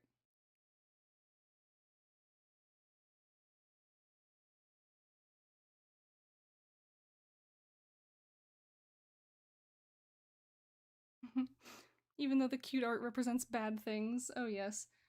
Hey, you look at this like nice little unassuming image of some flowers and some like, oh, it's so nice. Like someone's picking these flowers. I wonder who they're getting them for. Like maybe they just thought they were cute growing on the side of the road or something. No, they're poison.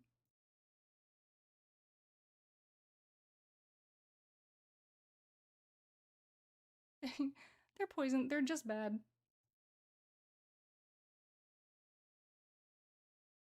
This person knows what they're about.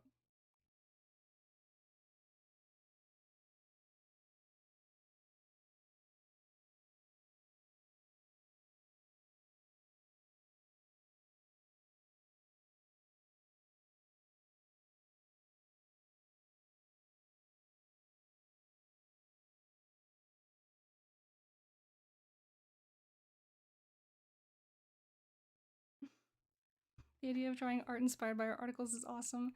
Yeah, I don't know. Like I wanted to do these streams of me reading these articles, but I wanted to kind of just like tie in more of like me, of like who I am and what I do. And I just thought it'd be fun to just kind of sit around and like doodle and hang out with you guys.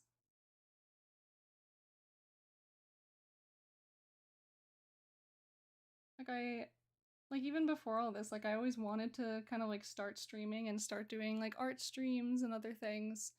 I just never really had like the courage to just like go in and start doing it. Um, but like I'm surrounded by like all these wonderful humans, all of you people on WorldAnvil and beyond. And so every single day I'm like, oh, like I'm watching these people stream. I'm like, I could do that, probably, maybe. I hope people would watch. Um, I was always just so nervous about it. Like my anxiety is pretty nuts. Like even you guys, like you're here now and you're expressing how much fun you're having, just like watching me do art. And still I'm like, oh. I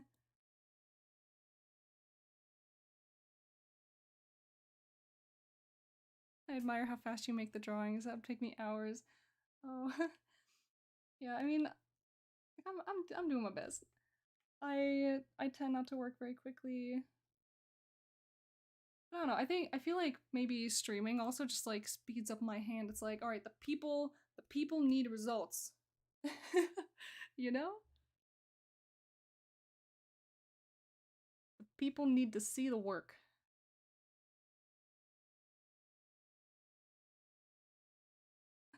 The people's hands. I'll just try to represent maybe that like this person's got some I don't know, some gloves on maybe.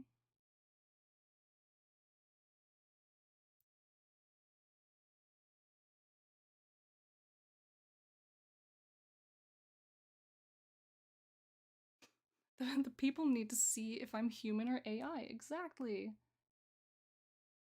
You know, like sometimes it is really hard to tell. They have like those live streamers now that are actually just like AI humans, and they like emote and like talk, and they look like people. So I could just be a simulation.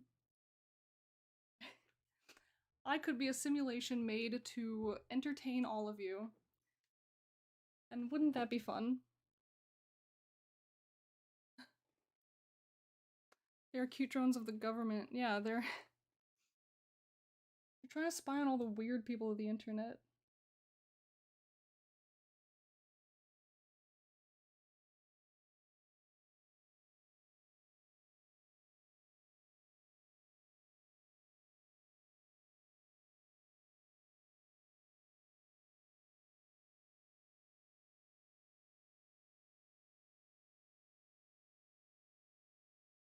Look at this beautiful, beautiful little flowers.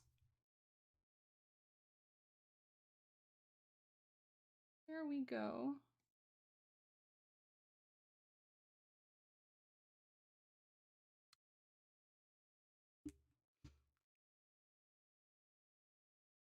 All right. So I think maybe from this one we can now move on to our final article of the day. Happy little deadly flowers. Yeah, it's my little Bob Ross moment, like, oh, make little happy little flowers to make someone else's day not very happy.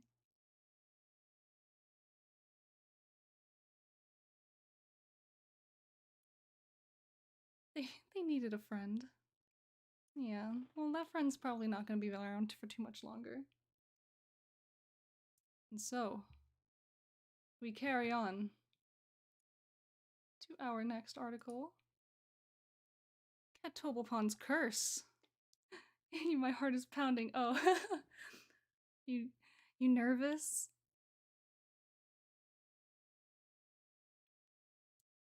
I saw this one on my list and I was like, I I love when people post like little like community based things. So this name up here for everyone in the chat might seem very familiar because this person is indeed in the chat.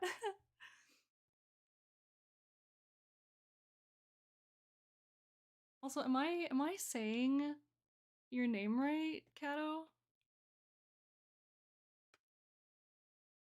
It's always been like this debate in my brain, and I asked yesterday, but we were a little indecisive. Kato's cursed with awesomeness, so is Mochi, and so is Strix. Oh, it is true. I think everyone in this community is I think everyone is cursed with that affliction. And yes, I've been saying it Katoblepon. Is that correct?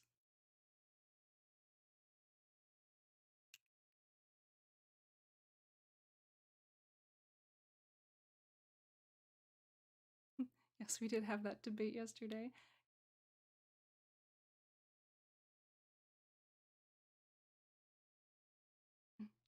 Pronounce it in a Spanish way? Would you say like Katoblepon?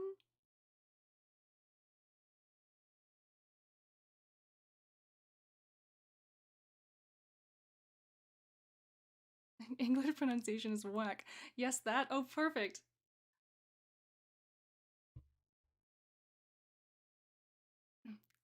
So Katoblepon. There we go. Okay, so yeah, okay.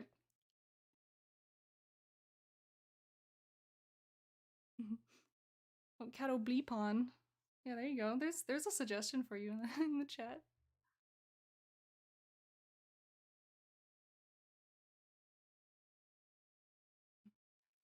Yes. Catoblepon's curse is one of the most horrific diseases known to man. That's a strong start. Nobody knows how this curse is caught, only that it cannot be undone, and it will absolutely ruin your life. It just keeps getting it keeps getting stronger. This unfortunate condition is limited to the planet Sylvarth, as sightings of Catoblepon are frequent in the Silver Desert.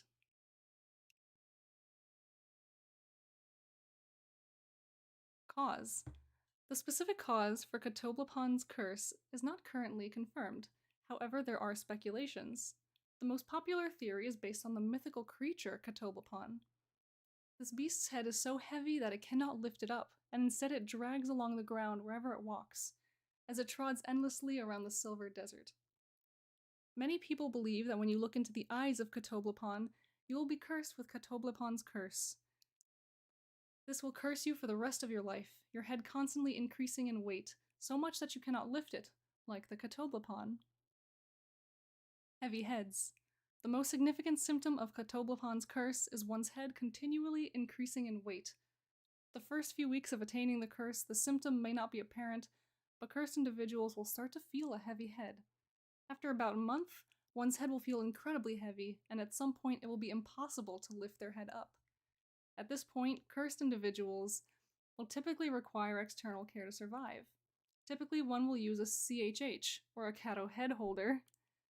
These technologies are essentially wheelchairs with the ability to prop one's head up, no matter how heavy it is. Oh, I wonder, how did someone come up with this technology? Since the official curse of Catoblepon's curse is not currently known, there is no confirmed prevention for it. The best suggestion for avoiding and preventing this disease is simply be careful if one was to explore the Silver Desert. Catoblepon supposedly avoids populated areas and large civilizations, hence why barely anyone has seen them. Crazed conspiracists surrounding Catoblepon and its curse have caused the concoction of the anti-Catoblepon goggles. These goggles don't actually do anything other than block excess sunlight, but the fear of catching the curse convinces plenty of people to purchase these worthless items. I love that little detail, like, oh, these things are completely worthless, but people believe in them so much. People don't want to catch this so badly that they will buy them anyway.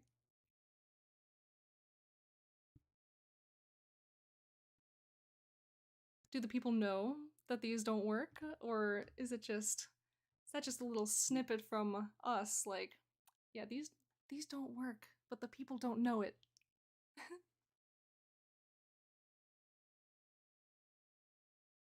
They don't. Oh, perfect.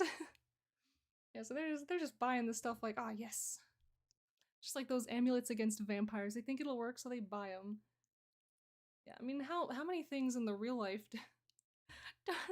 don't worry, guys, I'll never catch this curse. Puts on aviator sunglasses.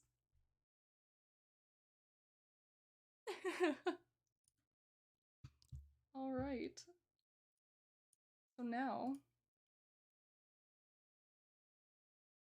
So what do we want to draw to represent this article? We have a couple options here. We could have someone who is afflicted by this curse. Maybe their head's a little too heavy to carry. Maybe we could try to depict these goggles, these anti-Catoblepon goggles.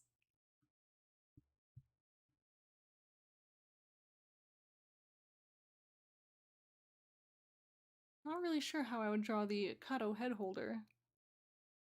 I don't know. What are we thinking? We got these last 15 minutes. It's plenty of time.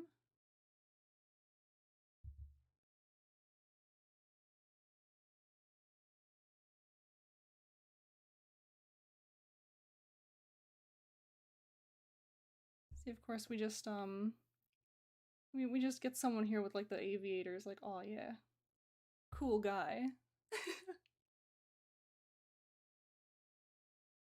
Funny things.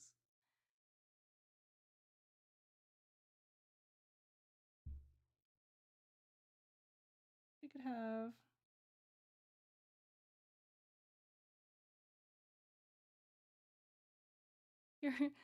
You're like a Medusa, but instead of petrifying people, you make their heads grow.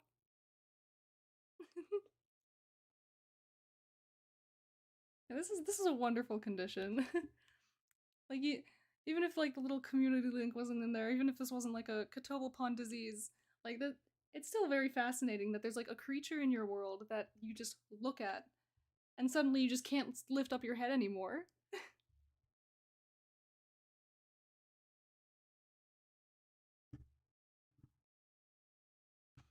Yeah, so it's certainly not a long article, but I mean it's very well written, it's well done, it gets all the points it needs to across. Oh yeah, does the head grow or does it just get super heavy? That is a question I had while reading this, actually. Like, do you just gain increased brain density? Or...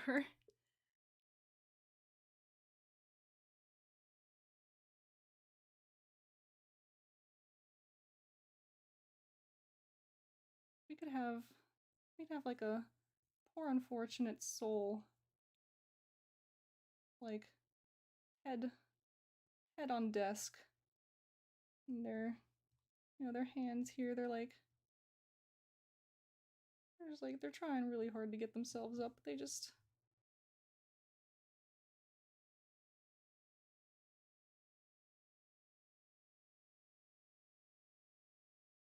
they just can't, you know? I'll add that gets heavier, it doesn't increase in size.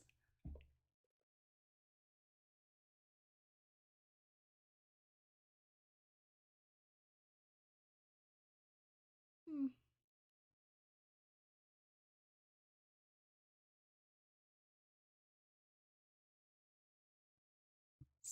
Swells the brain.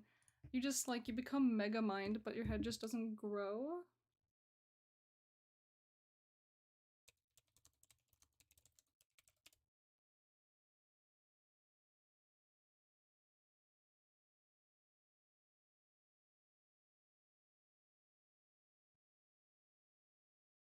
Too many thoughts. Yeah, exactly.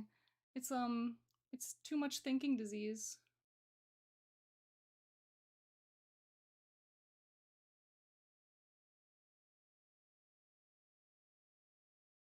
The curse of having brain power.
Yeah, we're just trying to sleep and like the brain won't stop thinking. It's like, I don't know how many of you seen have you seen like the little meme of like the cat just like standing there screaming like, why is it always thinking? Like that's that's my brain, that's me.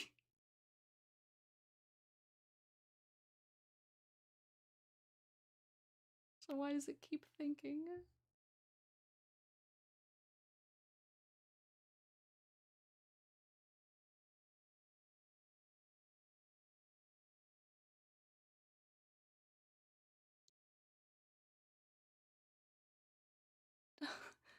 Dumb idea. Load the guy with a curse into a can and use him as a weapon. Oh yeah, that's another good question. Like, does it become physically heavier or is it heavier to the person?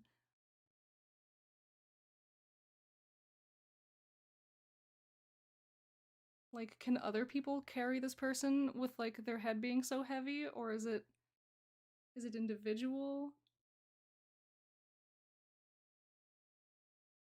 We don't know if it stops being heavier once they die, so it could become a cheaper cannonball.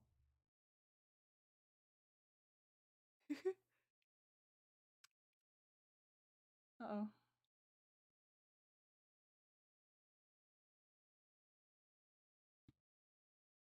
Something is not quite responding.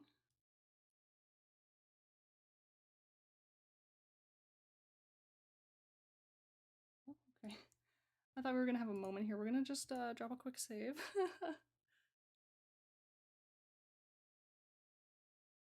For a moment, I thought we were about to have a little tasteful Photoshop crash. Not uncommon, so I wouldn't be like terribly surprised.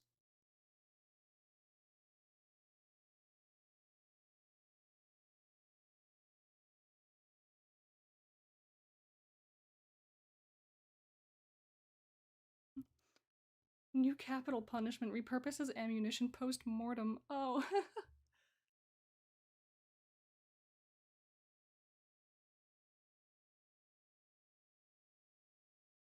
Oops.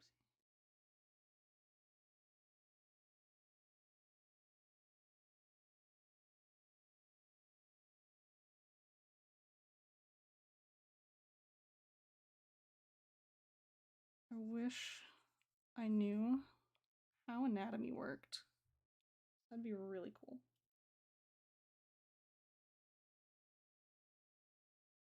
Cool.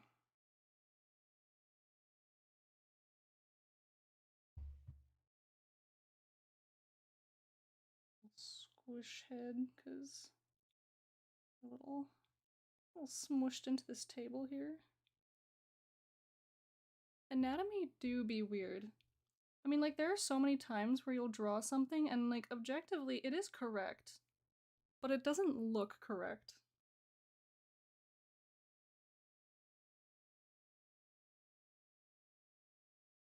And you'll be wondering, like, where you went wrong and why you're just having such a bad time.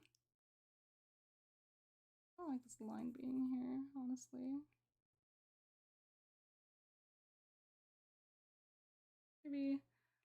Maybe this person, like, decided, oh, it's time to take a little nap. And they wake up and they're like, wait a minute. Uh-oh.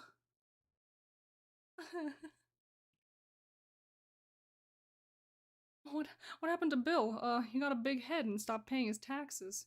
He's being used to knock down old houses.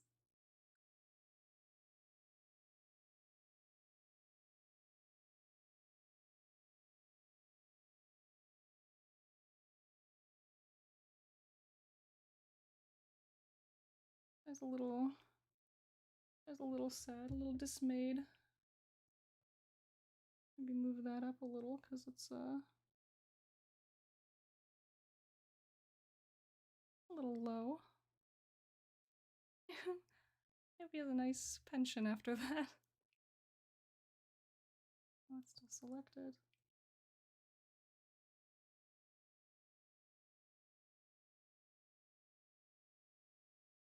I mean, this guy's head, like, huge. Captain Five head, you know?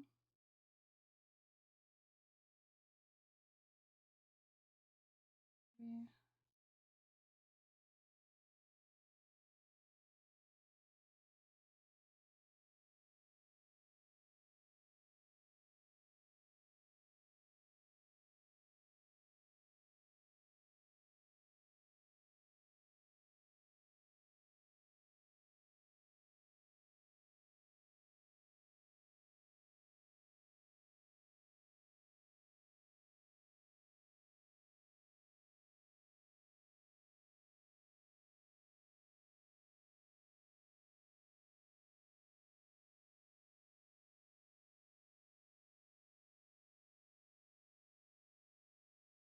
Give him some hair.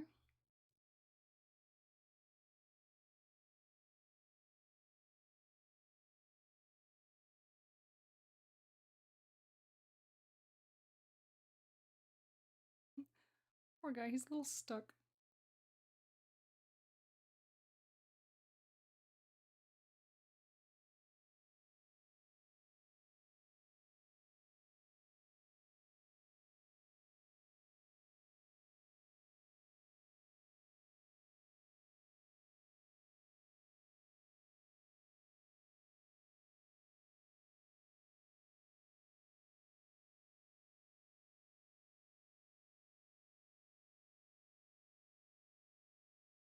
He's very sad.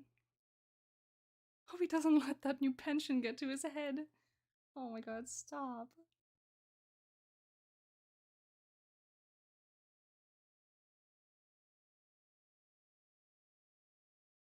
Here we have a very unfortunate guy.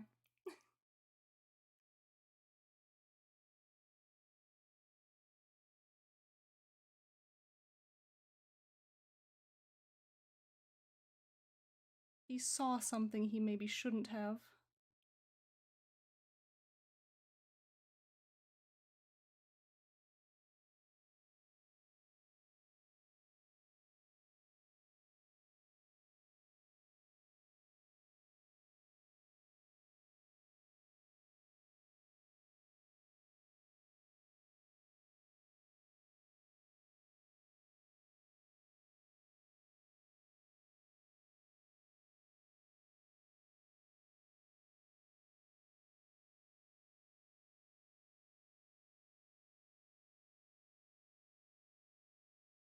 Grabbing guides instead of.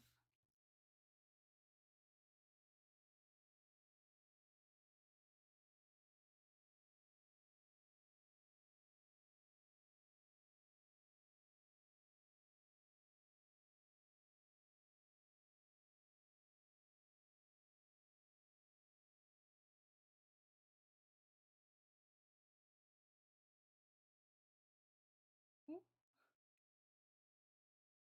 Here I am trying to draw and I just grab the scroll bar.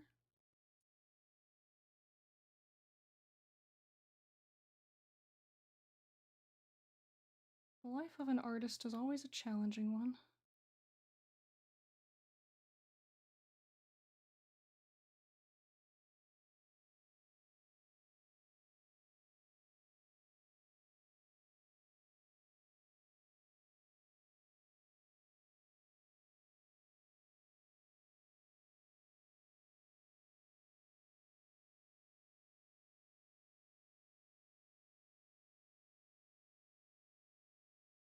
That silly guy forgot to wear his goggles. Yeah, exactly. I bet now he's telling everybody to go wear them. This is how they sell more of them.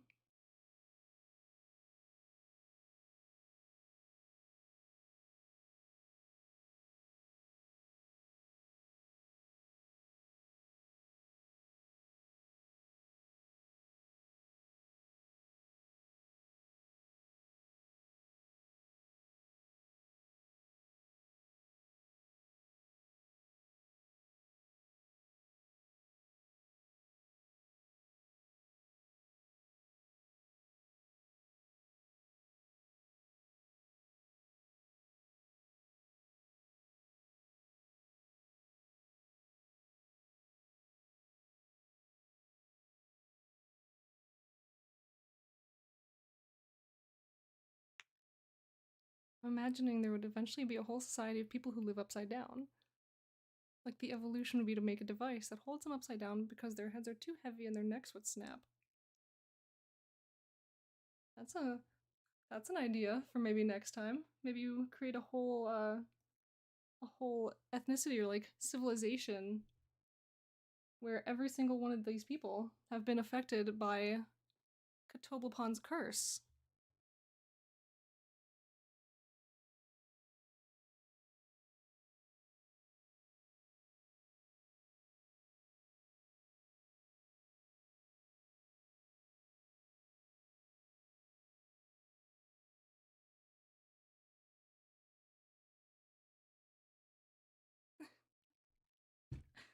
Ad for the goggles. Wear your goggles or sign up for the Canon division.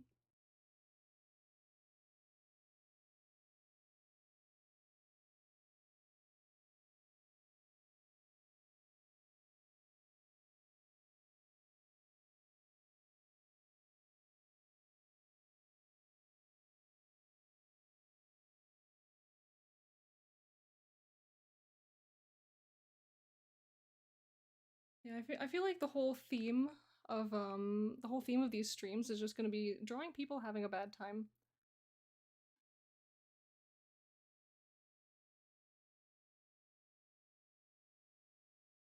Like,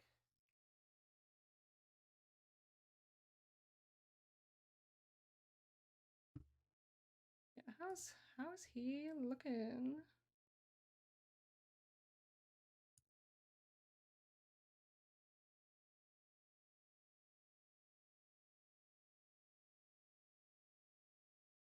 I feel like I can wrap this guy up now.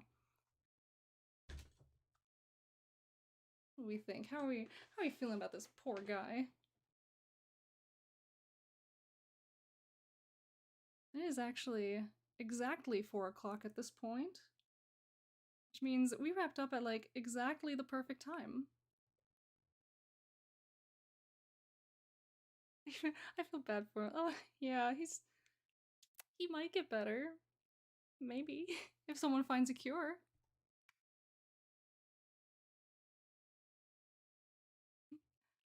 Amazing. Thank you, TJ. Well, I want to thank every single one of you guys for like tuning in today, for coming and watching me draw and chatting with each other. This was such a wonderful stream. Everyone is so chatty. I hope all of you have a wonderful day. I hope all of you check out these articles. I will go one at a time. I will link them all again.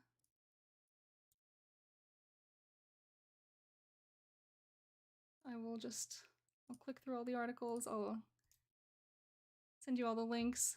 Of course, go check out Akendel by Art Gallus. I had to leave a little earlier. Go check out this terrifying article, Madness by Rumengal. Of course, we have Mind Blot by Hanhula.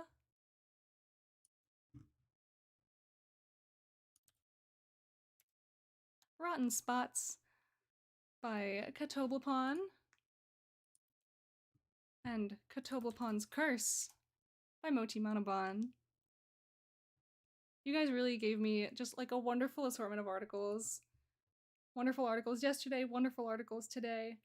And there will be 3 more days of wonderful articles. There will be Tuesday evening for me. Likely most of you will probably be not awake at that time. So this is more catered to my fellow East Coasters. And then next weekend, I will also be doing another Saturday and Sunday stream. And from that point on, my schedule is not fully defined, but I think I would like to continue doing streams like this. We'll see. I'll probably be working on more of my projects, making some more maps, doing some of my own writing, maybe. Yeah, I really hope that everyone who's here enjoy themselves. Yeah. I'm happy to be here. I'm happy to do this with you all, you guys. Ooh, definitely. Yeah, I'm just giddy. You guys have been awesome, and I will see you guys another time. See you guys hopefully soon.